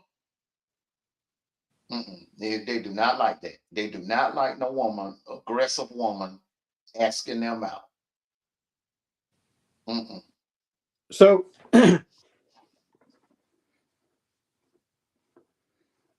okay, so another thing, You, just to piggyback off let, of what let me just piggyback off. answer. Let me just answer what you knew just said. I wish he was up here on the panel. She's saying so. Not that first time, but what about the second date? If the man is feeling you, listen to me real good. If that man wants you, he's gonna pursue you. It will never be the other way around. If that man wants you and he feeling you, am I right, Sniper? Come on, man. He's going to pursue the woman. It ain't gonna never have to be the other way around. If Never. it's to the point where you pursuing him more than he pursuing you, guess what? He ain't feeling you. He ain't feeling you. Now, so again, 2 points I want to piggyback off of. One, Mhm. uh, I was going to use that word, pursuing. This is again, you've been married for 37 years, you know, and I don't think that you would ask your husband out because I don't think he would accept that. Mm-mm. Second of all, because you got an alpha male as a husband. Mhm. Second of all, I think what we're saying is once the date starts, or once y'all are into each other, uh, and that's the question I was going to. If y'all are together, if y'all are exclusive, okay, yes, a man would like to be pampered sometimes. A man likes to be, every once in a while, you take control. Say, hey, it's not going to.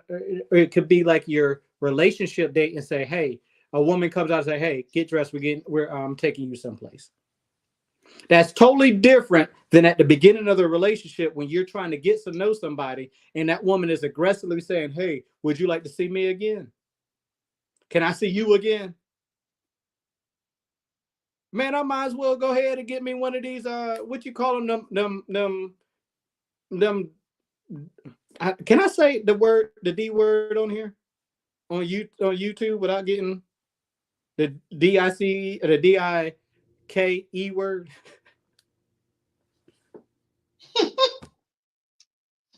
Yeah, you won't get in trouble for that. That ain't no trigger word. Oh, okay, well, hey, listen, I might as well go ahead and handle one of them dykes. Them women that are aggressive with other women, thinking they Mhm. go hard, but Mhm. you got to. That's the one thing that women got to stop doing. Is they got to stop looking at it as a emotional female way, and you got to look at it as a man what generations have done. That's like if a woman asked me to marry her, guess what? She'll be at the altar by herself. Mhm. That is a man's. That you're taking away from the man by doing manly stuff. You in a subliminal way you demasculating that man. Getting on your knees, proposing to a man. You doing him a disservice. You're practically demasculating him.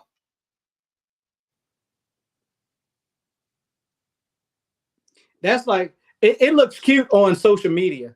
Oh, that's And so in the move cute. and in the movies, In the but not movies, in it looks real so life. cute. Not in real life. No, no, sir. You will be at the altar by yourself. Hmm. Matter of fact, we wouldn't even make it that far because I'm saying no. Yeah, I'm saying no. I'm like, look, and So if your that's a birthday, huge. Your birthday is coming up, and she can't take you out. If y'all that's listen, you moving the goalposts. You moving the yes, goalposts. you are. If y'all already together, if y'all been dating for 6 months, oh, we talking about in the beginning. We talking about in the beginning stages.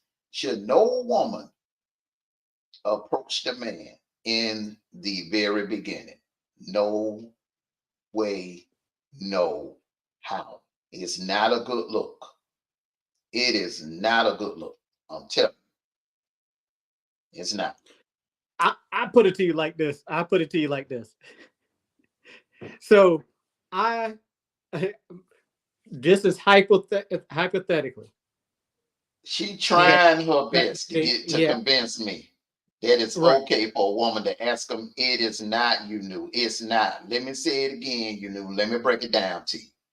If that man wants you, if he is interested in you, he's gonna approach you first. Because one thing about us men by nature, we are the hunters. We are the hunters. We get stimulated by what we see. And if we Mm-hmm. see you, we feeling you, and it's like you do something to that man ain't gonna rest until he asks you out. Because he's feeling you. If that man ain't feeling you, he ain't asking you out, he just ain't feeling you. Why invest your time in a man that ain't feeling you? Because if he really was feeling you, he would approach you. And it shouldn't have to be the other way around. Woo. And Well, I tell you and to go what, into I need to start look, charging for this advice. listen, you ain't lying. I'm about to start. Look, let me put I'll start my cash charging for app these up there. advice.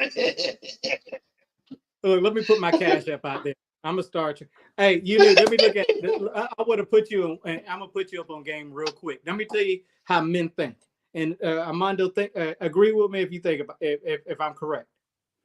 Okay. Let's just say, me and you. I meet you. You ask me out. I accept it, right? So everything's going Mhm. okay. It's all right. It's all right. And then me and you, I'm like, man, I got to introduce you. I'm gonna introduce you to my friends.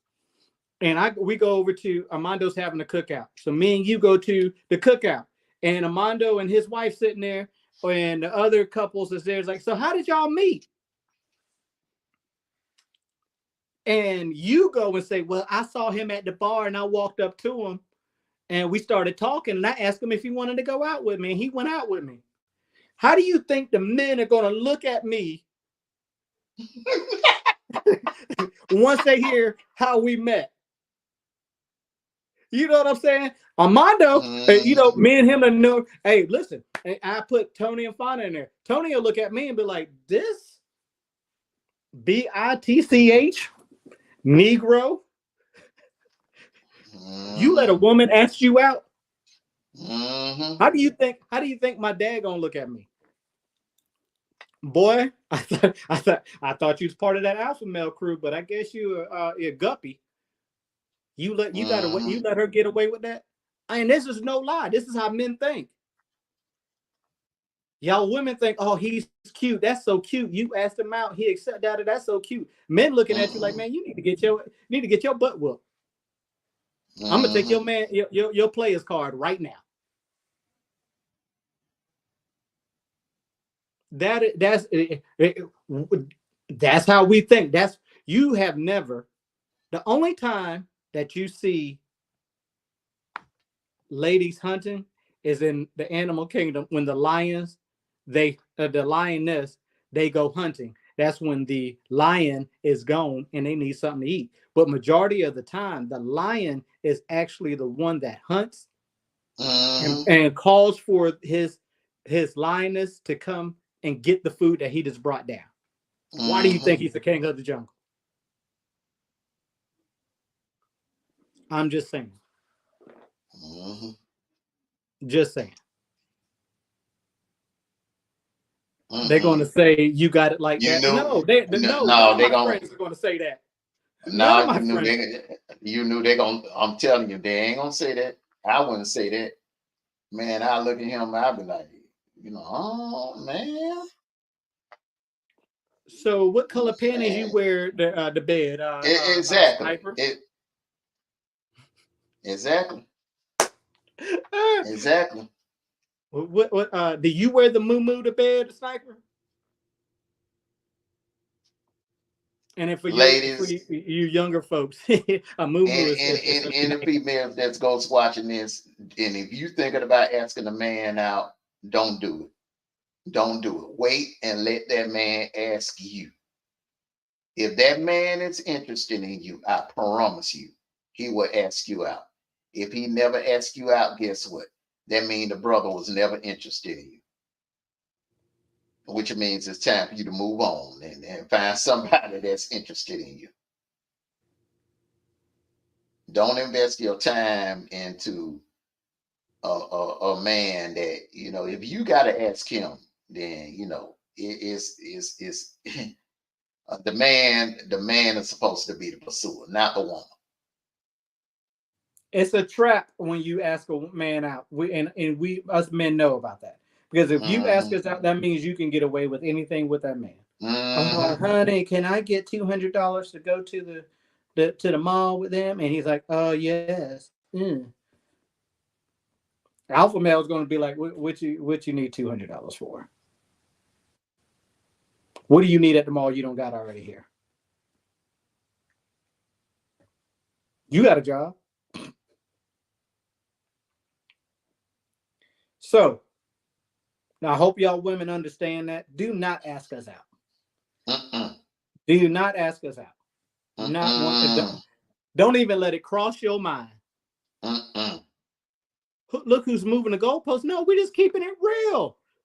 There's no. The goalpost is See, right there. see, I swear to God. you won't accept what we're saying, and we your brothers. We ain't gonna tell you nothing wrong. I'm telling you from a man's point of view. A woman asking a man out is not a good look at all. That is not a For, good look. for the man. It's not a good look for the woman either, because to me, honestly, it makes that woman look thirsty and desperate and insecure, asking a man out first. Mm. Because look, look, we men, one thing about us men, if we want you and we interested in you, we coming up to you first. We approaching you. You ain't even gotta approach us. We gonna approach you. Now, with that said, Don't men, do it. look, with that said, men, moving to our next topic, you got to know how to approach there's a difference of how do you approach a woman to how to approach, and sorry, but I'm just going to say it, how to approach a girl. There's a big difference. Because nowadays, again, I think that we mentioned this earlier, women do not care about what you got, what you do. Yes, there's women that has they got their own preference of men that you like, but there is women out there that's going to look at you and say, okay, how can you make me better?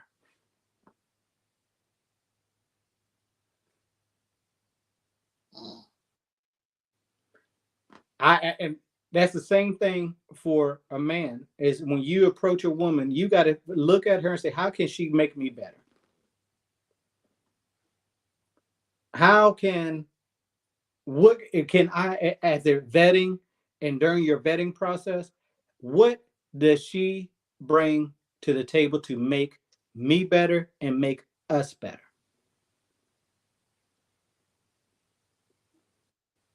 And that's when you see the maturity of your dating, your dating life, and moving into, and moving to a relationship life.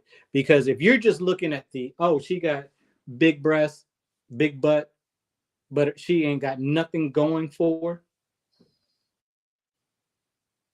Mm. then guess what? She's not going to enhance you. That's nothing but looks. You can always tell when if a woman is going to enhance you and bring a lot to the table. And I'm not talking about money wise, because I honestly believe women can take $5 and make it into $1,000 better than a man can. women can when it I think that women can save and make your money grow if you allow her to and trust her with it. Mm-hmm. That Yep. so you got to know what type of person, when it comes to the females, what type of personality you're getting, or what type of person you're getting involved with. And that's where I was saying, that's where I'm on my stage right now. That's what stage I'm on right now, is saying, if I talk to a young lady, what can she do to enhance me to be a better man for the household and into and ultimately for society, for my community. Can can she enhance me to be the man she would like to stand next to? Say it again. Now repeat that again. Can she can she enhance me to be the man that she can stand next to?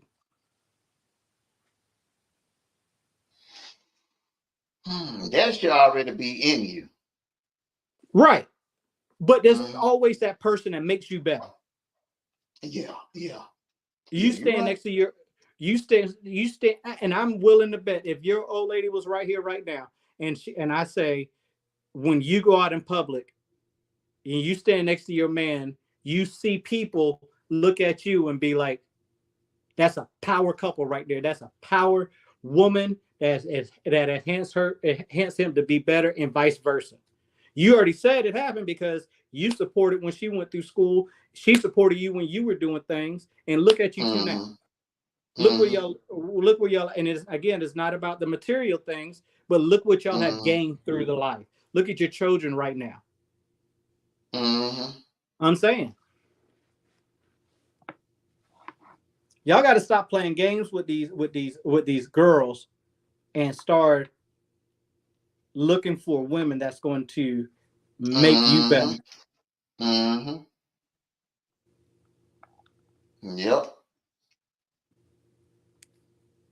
And listen, there is women, and it doesn't matter the age of the women that you get with. I mean, you can't, keep it respectful, okay? But it doesn't matter if you find yourself, okay, I just use myself as an example. I'm 43. If I find a 35-year-old, 36-year-old that is talking about life and about that life, then you know what? That's the type of woman I'm going to pursue. And I can get into the older women who's been there a couple years older than me, that's still trying to gain everything she can while she's on this earth and want to make you look better. That's what we do. That's who I'm going for. But y'all got to look at these. You got to look at these folks, and that's one thing that you can tell. If your girl is still got fake eyelashes on, she's a girl. Hmm. I'm just saying. If your girl's still walking around with a bonnet on her hair, I'm gonna leave that subject alone. What you think? What you think, Amanda? I ain't really got no problem with bunnies. I ain't really got no problem with it. 'Cause you know what I'm saying? Because some women can rock. Some women can rock them bunnies. So I ain't really got no problem with no bunny. Let me ask you this, and your wife better than anybody else. Mm-hmm. If your wife's like, I need to go to the Social Security Administration or go to the bank, talk about loans. Is she gonna wear a bonnet to that bank, or is she gonna wear? Is she gonna be? I mean, you don't have to get all dressed up like you going to church, but is she gonna look presentable when she goes to these places to talk business, or is she gonna wear a bonnet on her hair? Now, If she gonna and talk I'm not business, talking she about. she Go ahead. Go ahead. I'm sorry. if she go if she gonna talk business, she ain't got no bunny on her head. Okay.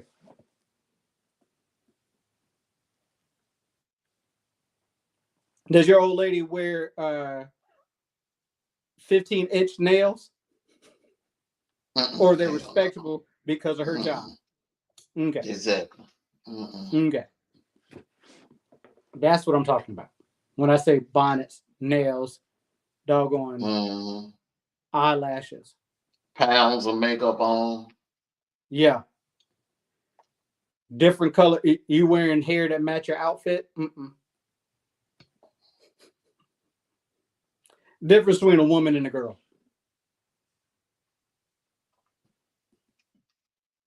A woman knows what she wants, and a little girl will.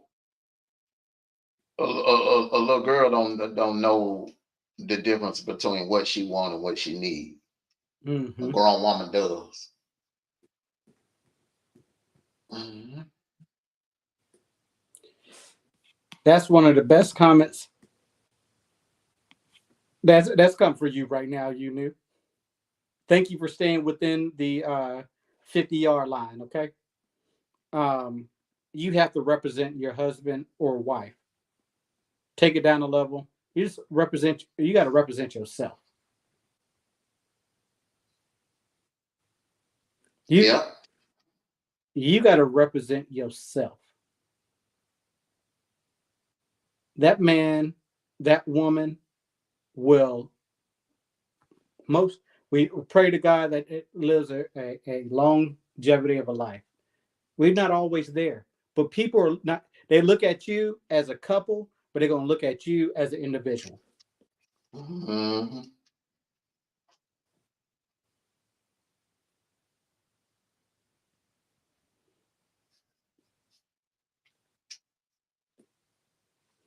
What else y'all got for me?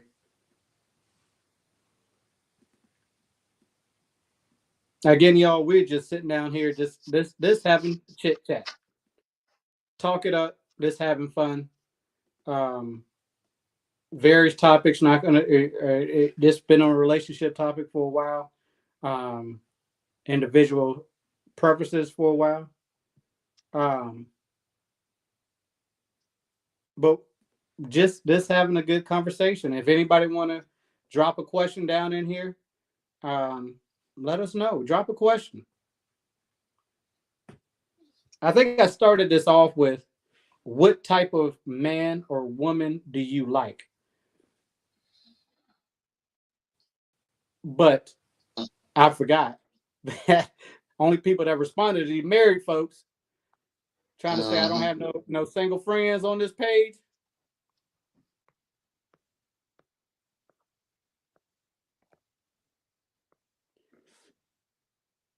You said something earlier. Try to go to a different subject. We are talking about that talking about domestic violence. Mm-hmm. The domestic violence. Um, can somebody take my spot? I'm getting carpal tunnel from all this typing. Well, if you're on your phone, you can do voice to text. You should try that out for a little bit. Um,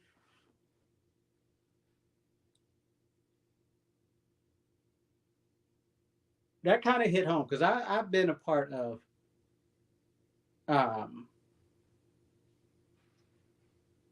domestic violence, but I've been a part of physical and verbal, meaning Mm-hmm. I was a victim. And words hurt. Yes, yes, yes. Some people never heal from words. You can heal from wounds and bruises, but mental hurt is harder to get over. Mental hurt. Because that saying, whatever you said to that person, Mm-hmm.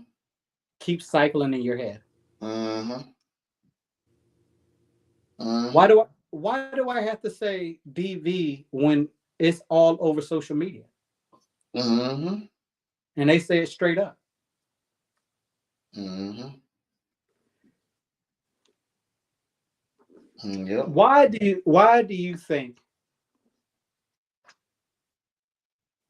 do you think that DV is another rising topic. What is the root of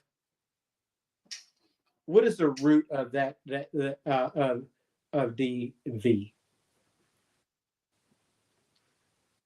in your opinion? I think the men that do that, uh, mm,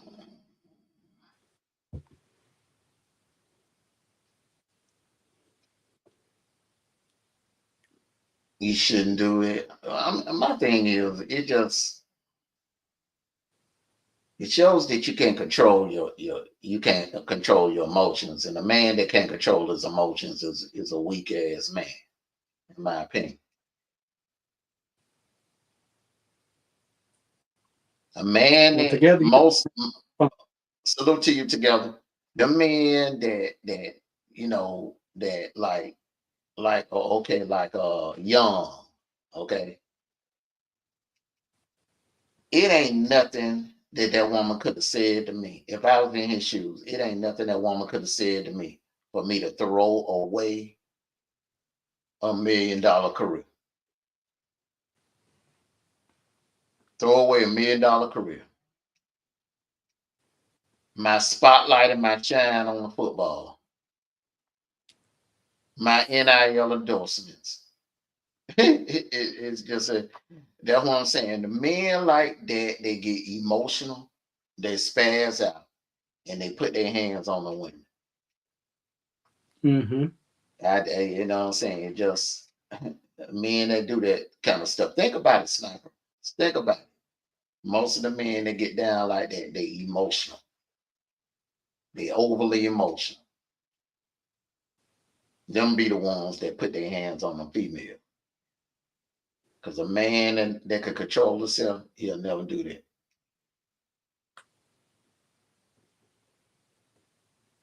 When this goes to the chat. Now, I'm not moving the goalposts. I'm just going to ask a devil advocate's question. A small percentage of it. When you have these men or women that's in, like you said, are in the spotlight, could the majority of the time be a trap? Or a small, I'm not going to say majority of the time. I'm going to say a small percentage of the time. Because again, you got to have self-control not to put your hands on any human being of the opposite sex. Mm-hmm. And I'm going to say that. Mm-hmm. Even if it's protect, because again, in the state of Georgia, it don't matter if they find out who is the aggressor, that female going to jail too, if she's the aggressor.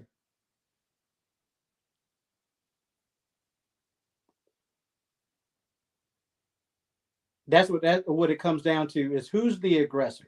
But some instances there is a trap. Mm-hmm. How do you feel about that?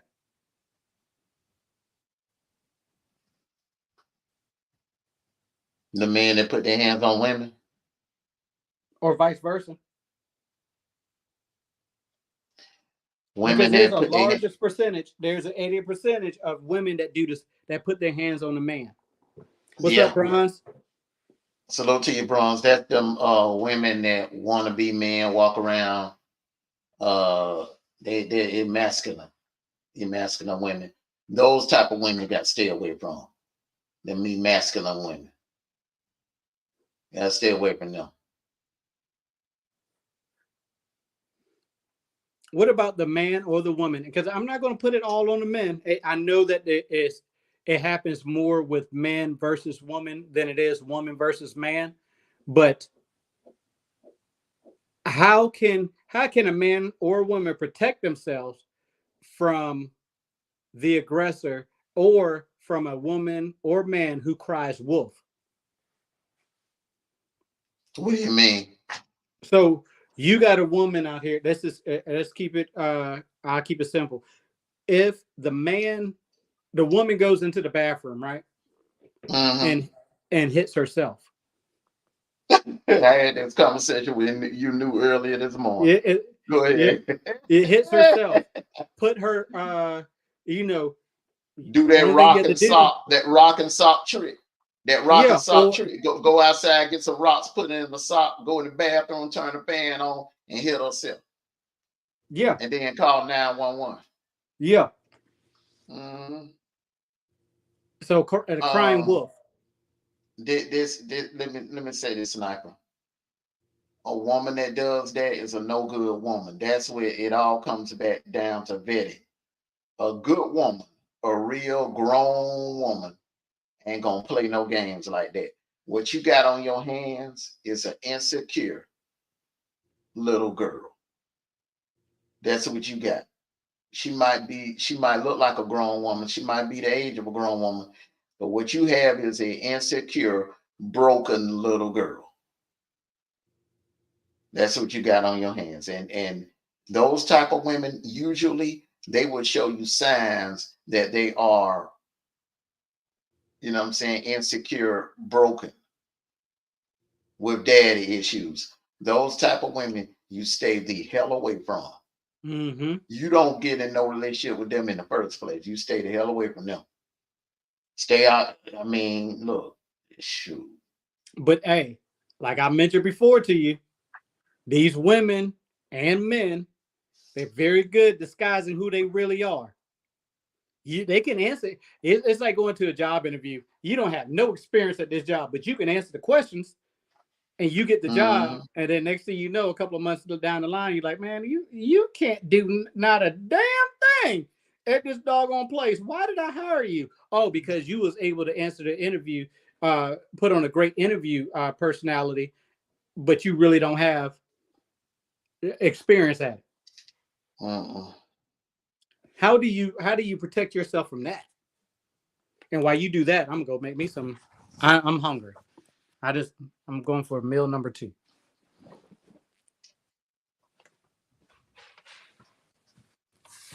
Okay, repeat that question again. Repeat that question. No, this is gonna be the last question for me, and I'm gonna drop down. But that sleep coming down on me. Oh, Repeat yeah, that I can question tell. again. So, how do you protect yourself Mm-hmm. um, from a person? What are you looking for a person who has a great interview personality that can answer the questions but don't have experience for the job? In layman's terms, so you get this person who put on a persona that they're something they totally different. They answering all the questions correct when you vet. Mm-hmm. But they don't have the experience for the job. Yeah. I'm rolling with experience. Anybody can get lucky and answer some questions. Experience is something that you don't look into. Experience is something that's valuable. Very, very valuable.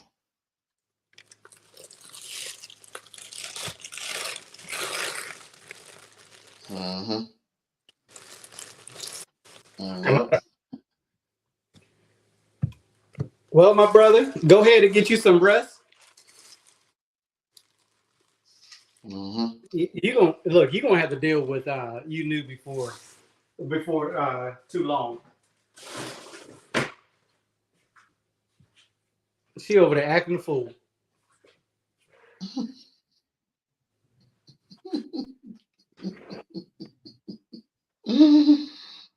Mm. What are we gonna do with Big Sis? She know I'm gonna eventually get her back. Well, It could be tomorrow. It could be 3 days from now. It could be next week, and she knows it's coming. Mm-hmm. You know, you been raid that refrigerator. What you been fixing? Some peanut butter and jelly sandwiches? Man, you ain't know. I'm keeping it simple Man. tonight, bro. Hey, bro, that's one of the best late night snacks that you could ever fix, bro. A PJ sandwich, man. Yeah. Yeah, you just can't. You know what? Just don't drink milk at night because you're gonna have them guts in the morning. Man, that's the only thing about it, though, man. Man, peanut butter Can't have jelly people. sandwich ain't a, you can't have it without a glass of milk, bro. Sure can't. But I So feel you what you're just saying, though. Like this time of night, man, I just get me, just drink it with some water or something like that. yeah, I've been trying that lemon water, whatever. Mm-hmm. What you've been drinking to see if that worked for me, but It I worked. just I just It drank worked. I water. tried it last week, bro. I'm telling you, man. It flush you. It flush you out. Might as well just go ahead and get a colonics. Well, go and get some rest, bro. I'll probably be up here for probably another 30 minutes, and then I'm headed doing the same thing. I done slept for damn near 3 days. Oh Notice I yeah, wasn't. you up for the night, bro. You might end up doing a marathon if somebody else hit the link. Yeah. Well, look. So the only person that could come up, probably I don't know if together come up for a little bit, but you knew she gonna come up for a little bit. Then she gonna be like, "I'm tired. You know, I gotta wake up at 3:30 in the morning." And knowing damn well she gonna get off the panel and go watch a movie. She ain't going to bed. Yeah, exactly. Or get her live ready for the next day. Together said she finna hit the link now. She said Okay. she finna hit the link. All right, man. Y'all have a good night, y'all. It's about All right. time. Hey, Mondo, Hey, what's going on together? what's goody in the hoodie?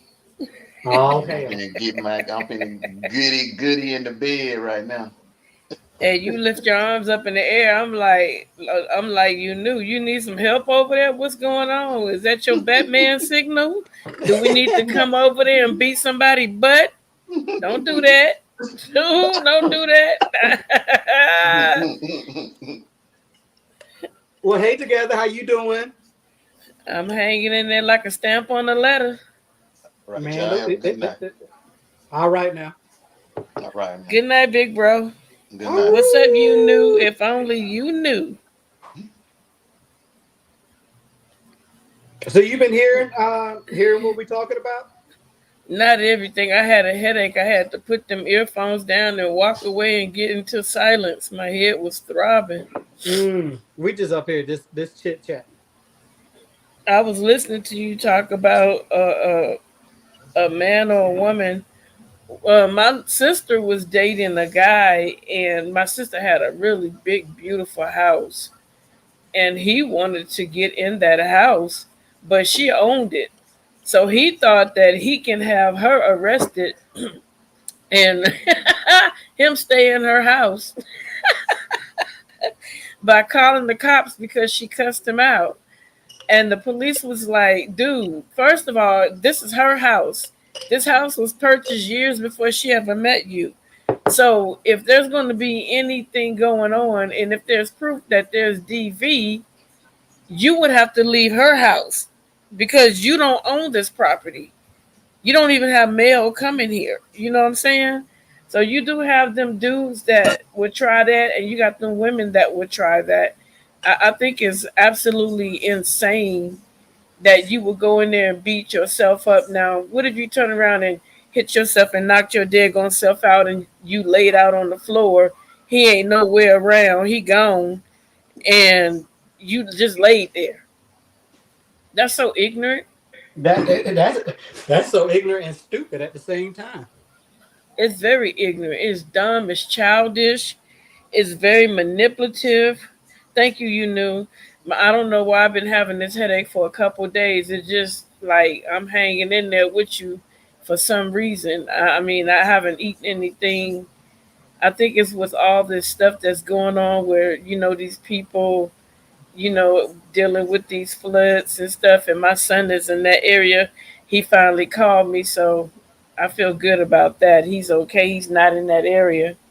But he said it's absolutely, I don't even want to say. I don't want to say. It's bad. It's real bad. And you eating a irk and jerk sandwich, huh? I can't hear you. You're covering the microphone, Now I dropped it. and then Dang. that's what I'm about to say. And then you dropped it. I have that effect on you. Anyway, so one of the questions was brought up. She said psychotic heifers. Her words. I know, right? So the question was asked: Would a should a would I date a woman that asked me out? Would you? No, Why? because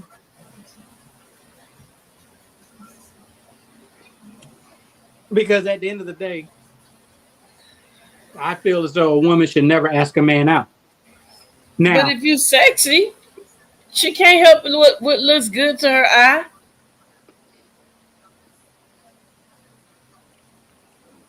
you come over there. Now, if I'm attracted to you, I'm gonna see you before you see me. But what if I bust a curb and I saw you, I bust a corner and I saw you like, ooh, and I walked up over there and I'd be like, yo, hey, you want to go out and get a bite to eat, some coffee? Let's chit chat. Nope. And you may turn into one of my greatest friends. That's You all may, we'll be as friends. I'm saying you never know. You don't know.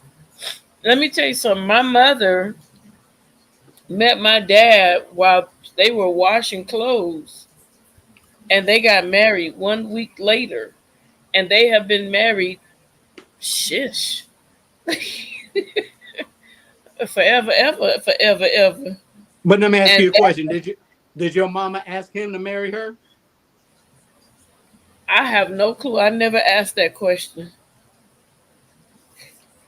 No, Now it's I know a different. woman. I know it's not biblically sound, but I do know, not personally, but through other people, I do know a female that asked a guy to marry her, and they have a really good relationship. Now, here's the thing: she knows, even though she makes more money than him, she'll tell you in a minute he's the head of this house. Before I make a decision, before I agree to anything, before I purchase, I speak with him, even though we understand that we can afford it. It's called a partnership. So even though she did it, she understands her role. Mm. If he doesn't have any money, and I've seen it, if she doesn't have any money, I mean, if he doesn't have any money, and they want to go out, before she gets out that car, she will slide him that money and say, "I don't ever want nobody seeing me pay for nothing." This is her mentality. Not only that, when he opens the car door for her, she will lean over, and I do the same thing, and she will push that door open so that he can get in. I don't know how it works, but it works. If he Okay. tells her enough is enough, enough is enough. So when it comes to men and women's mentality, just like the scenario I gave, me and you knew you knew approach me and not about the Oh my approach, God. Hold on a but second. My dog just scared the hell out of me. Man, I'm about to. Man, sorry. This dog is black and I got the lights out and this little sucker walked right past me. Okay, I'm grounded now. Go ahead. You and that peanut butter and jelly. You and you knew did what?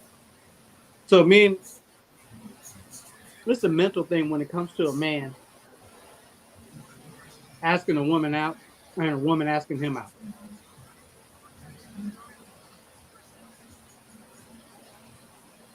So Okay. if If I ask me, you out and you tell me no, I'm gonna make you go out with me.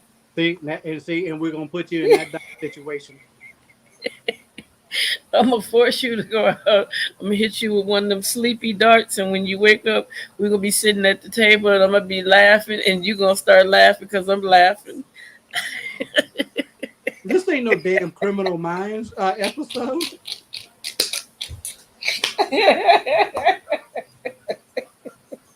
Oh my god! Oh wow, I'm we're gonna be I'm eating sitting there. peanut butter and jelly together. No, you're gonna wake up happy. I'm gonna give you a cocktail. You're gonna be laughing. I'll be like, that was funny though. You're gonna be sitting there like, what the hell did I say? I'll be like, never mind. Don't worry about it. It was funny though. See, it's women like you. You really think I would do that? Let me talk to your husband real quick and say, so y'all got married because of that night? Did you wake up married? No, Did you wake? actually, how I met him was I met him at my aunt's house. I mean, rest in peace. I met him there, and it was crazy because I was kind of like bummed out, and I was laying down, and I'm like, I'm not getting up. I'm not doing this. I'm not doing that. I don't care about this, and I don't care about that. I kind of wanted to go into like a depressive tantrum, and I clearly heard the Holy Spirit say, "Get up." I was like, I ain't getting up nothing. And that voice said, "Get up." Man, I got up so quick. Yeah, I got up so quick. He told me everything to do. He told me wash my hair, do this, do that, the type of clothes to wear. And then he said, go to your aunt's house. I'm like, I'm not. He said, what did I say? I went to my aunt's house, sat there. Me and her never had coffee before. We sat down and had coffee and had a real good conversation. And he walked through the door. I wasn't even thinking about him. I wasn't thinking about him. I wasn't Did thinking you? about nobody. I had a stank on me. So Go you would, ahead. if you was in your right mind at the time, you would have asked him out at that time. Heck no, I wasn't gonna ask him out. I didn't know if that man was married or not. Are you crazy? I would never ask a man out. I don't want to get embarrassed. He could have a girlfriend. He could have a wife. He can have several girlfriends. He can have some boyfriends. I don't know. I just have to throw that in there for reality. You don't know. He could have one of each. No, no, no, no. Man, this is not pizza versus hot dogs or hamburger versus hot dogs. Well, it is to me because, like I said, there's no way I would ask a dude that for the simple fact, like I said, I don't want to get rejected. Let me be the one to make the determination whether you're on the up and up. So do you prefer? I mean, before your husband, were you aggressive enough to ask a man out? No, but I would see a guy and I would tell him, "You look really nice today," and keep it moving. I mean, I don't see anything with complimenting a guy that looks nice. I mean, I see he had on a nice outfit, like, "Oh, you look nice today." Keep it moving. If he doesn't say anything else, I'm keeping it moving. That's a good attention starter. Yeah, but I'm not gonna sit there and hound you because, like I said, sometimes these men come with extra people in their life. But with me, I start like we'll go out, we'll have lunch or something, and I'll ask you honestly, you ain't got a lot of me. Do you have a significant other? Are you talking to somebody? I'm gonna ask all those questions. If they say yeah, I'll be like, okay, not a problem. I just wanted to know. And one guy said no, and I found out that he indeed was separated from his wife, but she was trying to get back with him. So I told him, never mind. And I told her, you ain't got to worry about me, sweetie pie. Mm. You do not have to worry about me. Not at all. Not in the least. Because I don't want nobody else's. I want my own to myself. I don't want what you got. and I'm not going to be the one. And I even, when I talk to my nieces and my sisters and stuff like that, they'll tell me, "Oh, I met a guy, this, and the third, and he has a girlfriend, but they're not getting along." And I'll say, you know what? Don't be the reason that this man leaves his girlfriend, because the same way you get him will be the exact same way you lose him. So if he True. has a girlfriend, you leave him alone. And I tell my son, if she has a boyfriend, I don't care if they've been fighting for 8 months. If they still in the same household, leave that idiot alone and keep it moving. Because I don't care what you say, they could be arguing for 8 months, and in between that 8 months, somebody rolling in some sheets, Rolling, getting the cheeks, rolling, and I getting the mean getting sheets tangled up in wrapped some up, getting sheets. tangled up. Exactly. Yeah, I don't play with other people's relationships. That's not my forte. Like if I see a guy and and I talk to him and I'll be like, "Can I speak to your wife?" And she'll be like, "Yes, it's okay to speak to." I'll be like, "Can I speak to your husband?" First of all, yeah, you can. Now, once I get the okay to speak to him, I'll have a conversation. But as far as me just outright conversating with him, laughing and hee hee ha ha, I'm gonna ask her permission first, because I don't want her to feel no kind of nothing. I don't want her to have no insecurity, because I don't want to be the reason that she develops insecurities, because those insecurity, that's a horrible feeling. Mm-hmm.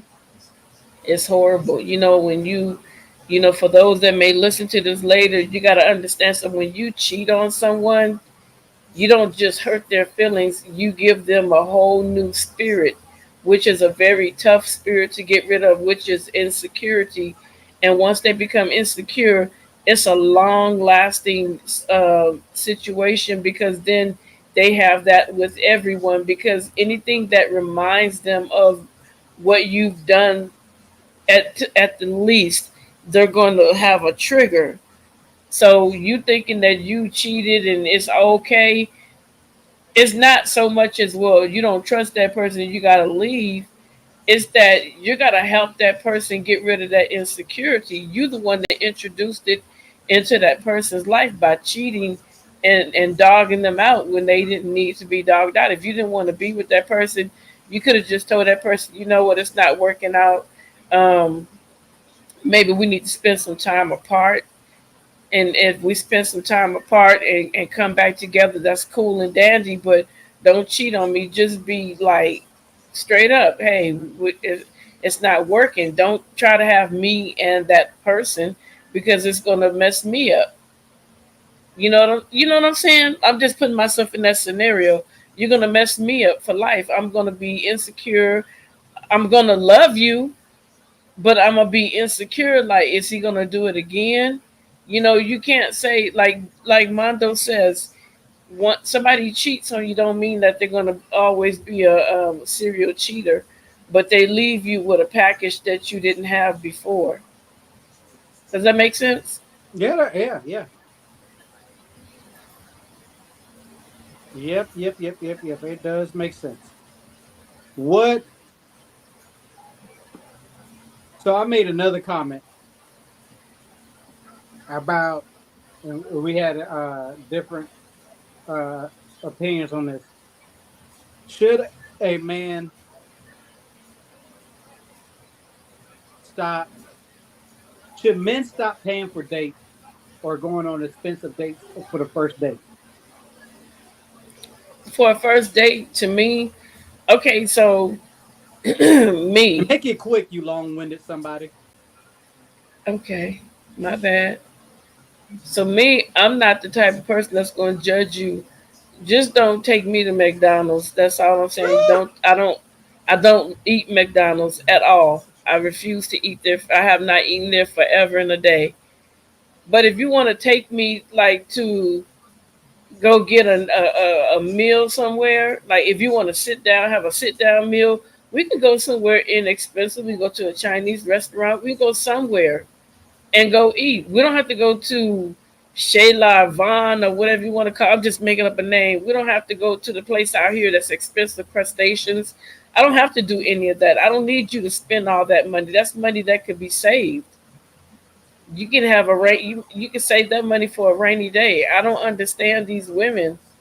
It's just like you're so self-centered. You think that you deserve a $300 meal, then take yourself and get you a $300 job.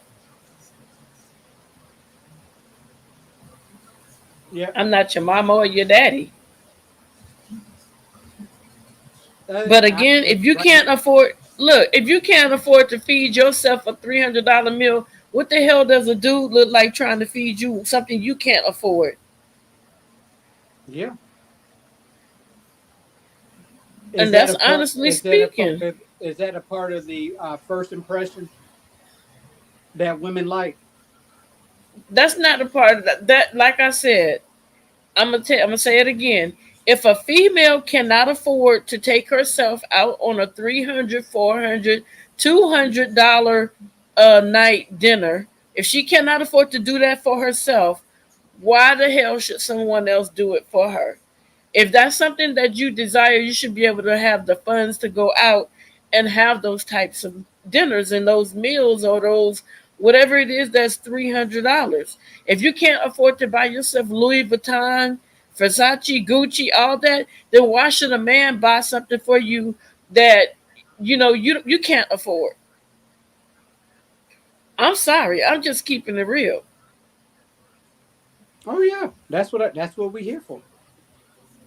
I don't understand that. And people used to think I was like, one guy liked me one time and he took me to Burger King and he bought me the whole meal and we sat down and we was talking. We laughed and talked and ate, laughed and talked and ate. I had the best time in the world. And he was like, I thought you was gonna be one of them bougie. I'm not bougie. I'm not bougie by a long time, by a long shot, but I got the money, but I'm not about to go to no expensive restaurant and spend up my money to eat something that's coming out of my body later when I can use that money for a rainy day. I went on a date one time,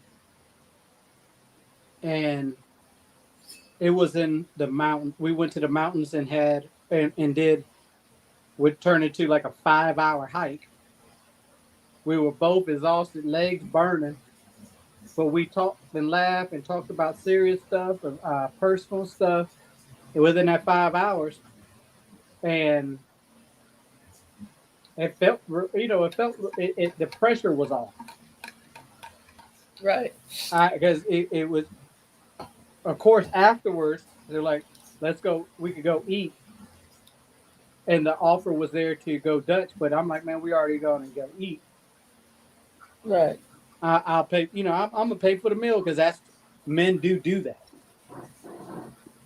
I like hiking. I used to live in the mountains and I would have to walk like 2 miles up that street that I lived on. And then you would go through this gate, which was on the if you're looking north, it would be on the right side. If you're looking south, it would be on the left side. And we That's usually would how that go, goes. yeah, we would go up, and it's called switchbacks up there. They had a lot of switchbacks where the police department, the fire department, and partial military would take their dogs to train them. And I was so tired one day, I told the dog, just push me over the mountain. And the guy said, don't tell my dog to do that. My dog follow commands. I said, oh, shoot. I said, oh. I had to get away from that dog. But yeah, that dog would have pushed my butt over. He followed commands. I was like, oh, okay, my bad. But it was faster coming down.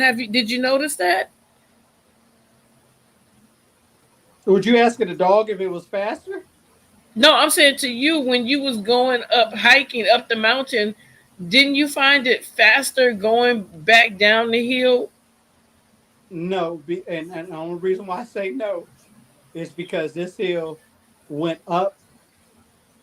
This mountain, there were certain spots where you had to climb back. It was like it did this number. Our legs were burning both ways.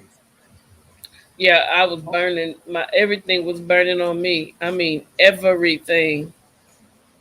And I was so stupid. I didn't even bring any water with me. People had the water backpacks on them. And then when we got to the very top, it used to be a old hotel in the early 1900s, and it caught fire, and some kids went up there and vandalized the rest of it. It had also one of those tower things. Hold on one second. How in God's creation do you come on my live and then you put me on hold? Oh, the disrespect. It better be important. It better be important. It's important. I have to get off. I gotta take this call. It's very important. Mm-hmm. Sorry. Oh, they call him back. All right. Um, 15 minutes, y'all. 15 minutes. We're gonna shut it down. Anybody else want to come up? You know you want to come up real quick.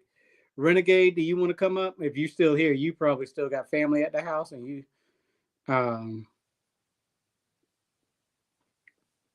anybody want to come up? So hey, this was funny, y'all. This was very therapeutic. It was very relaxing. First and foremost, for those who uh, don't know, I like having friends on here that I can disagree with. Friends here that I got. Yeah. You can spare 15 minutes. I like having friends I can disagree with. I like having friends who don't see everything or agree with everything I say because it's a learning process. It's very much a learning process. Um, Again, I've known my best friend since we were 13, 14 years old. We don't agree on a lot of things, but we learn a lot of things from each other. Um, so just because we disagree, don't mean that we're falling apart. Just because we pick on certain folks, don't mean that we dislike them. We bring the humor in everything we talk about, regardless of sports, regardless if it's politics, regardless if it's relationships, regardless as everyday things. Yeah. We are kind of twins, you know. Um, Regardless of what we talk about, we're going to bring the humor out of it, and we're going to bring the human aspect out of it. We're going to we are learning, and this is something that someone told me a long time ago. Um, we are learning how to listen to learn and not listen to respond. Now, with that said, it's a time and place for everything. Sometimes you're going to listen to respond. You don't care what anybody says. You got your beliefs. So you don't care what the other person is saying. You're like, ooh, I can't wait till I can get that person to just shut up so I can respond to them. But how do you learn? Like elementary teacher says, you lock your lips and unlock your ears. You plug up one ear so it won't come out the other end. And that's how people grow. I don't agree with everything that's going on. Again, politics. I don't agree with everything that's going in. Religion. Um, but I know that people are not perfect, and some things that it might fit their lifestyle, but not fit yours, even if it's wrong or right.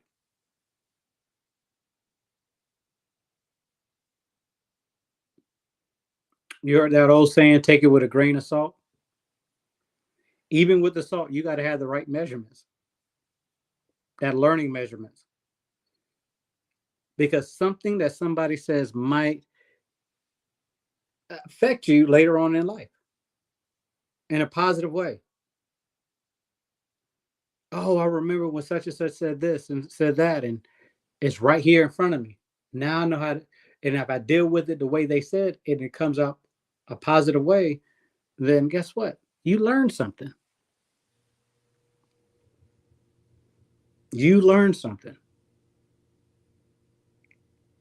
That's why I like having. I'm going to do more of these. Probably get it done a little bit more in the day, or a little bit earlier in the day, so that um, people are not falling asleep on my live because it's getting into 12:22, 1 o'clock in the morning, and I know y'all got things to do in the morning. So do I. Um, some people have that luxury that they don't have to get up as early as some of you do, but we have to learn from each other. Always learn from each other. Respect each other's thoughts and respect each other's feelings.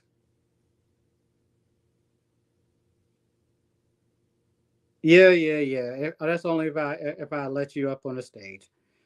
Um, Disrespect me. First, I got one who just get off on the just get off. Because that's that part. Um, so with that said, y'all, I'm going to go ahead and end this. It's been a great time. Thank you for all your responses. Thanks for all your likes and shares. Um, Thank you for those who was hiding in the bushes. Um, Hope everybody learned something because I've learned a lot. Yeah, that is true. You come up whenever you want to. I hope y'all learn a lot as I learned from certain people. Recap: I'm not going on a date with any woman that asks me out for the first or second date. Sorry, third date.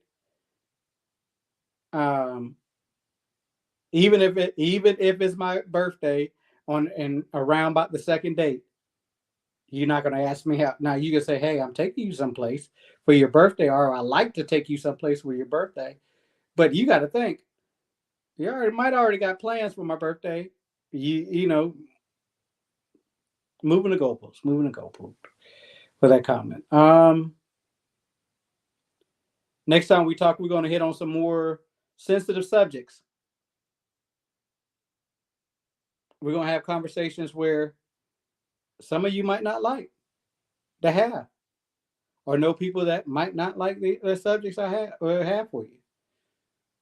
But we got to get deep. We got to start having these conversations and start having these conversations that needs to come out. And I'm going to invite some friends that is about the certain lifestyles. And I want to ask them some questions. I ain't got no real. I'm not going to expose them of anything, or try to demean what they're saying. But we're going to have fun with it. We're going to get to know each other, get to know other people, um, and see. Again, this is the way we pull together. This is the way that we become one. It's asking questions to get a better understanding of why people do and think the way they do and think.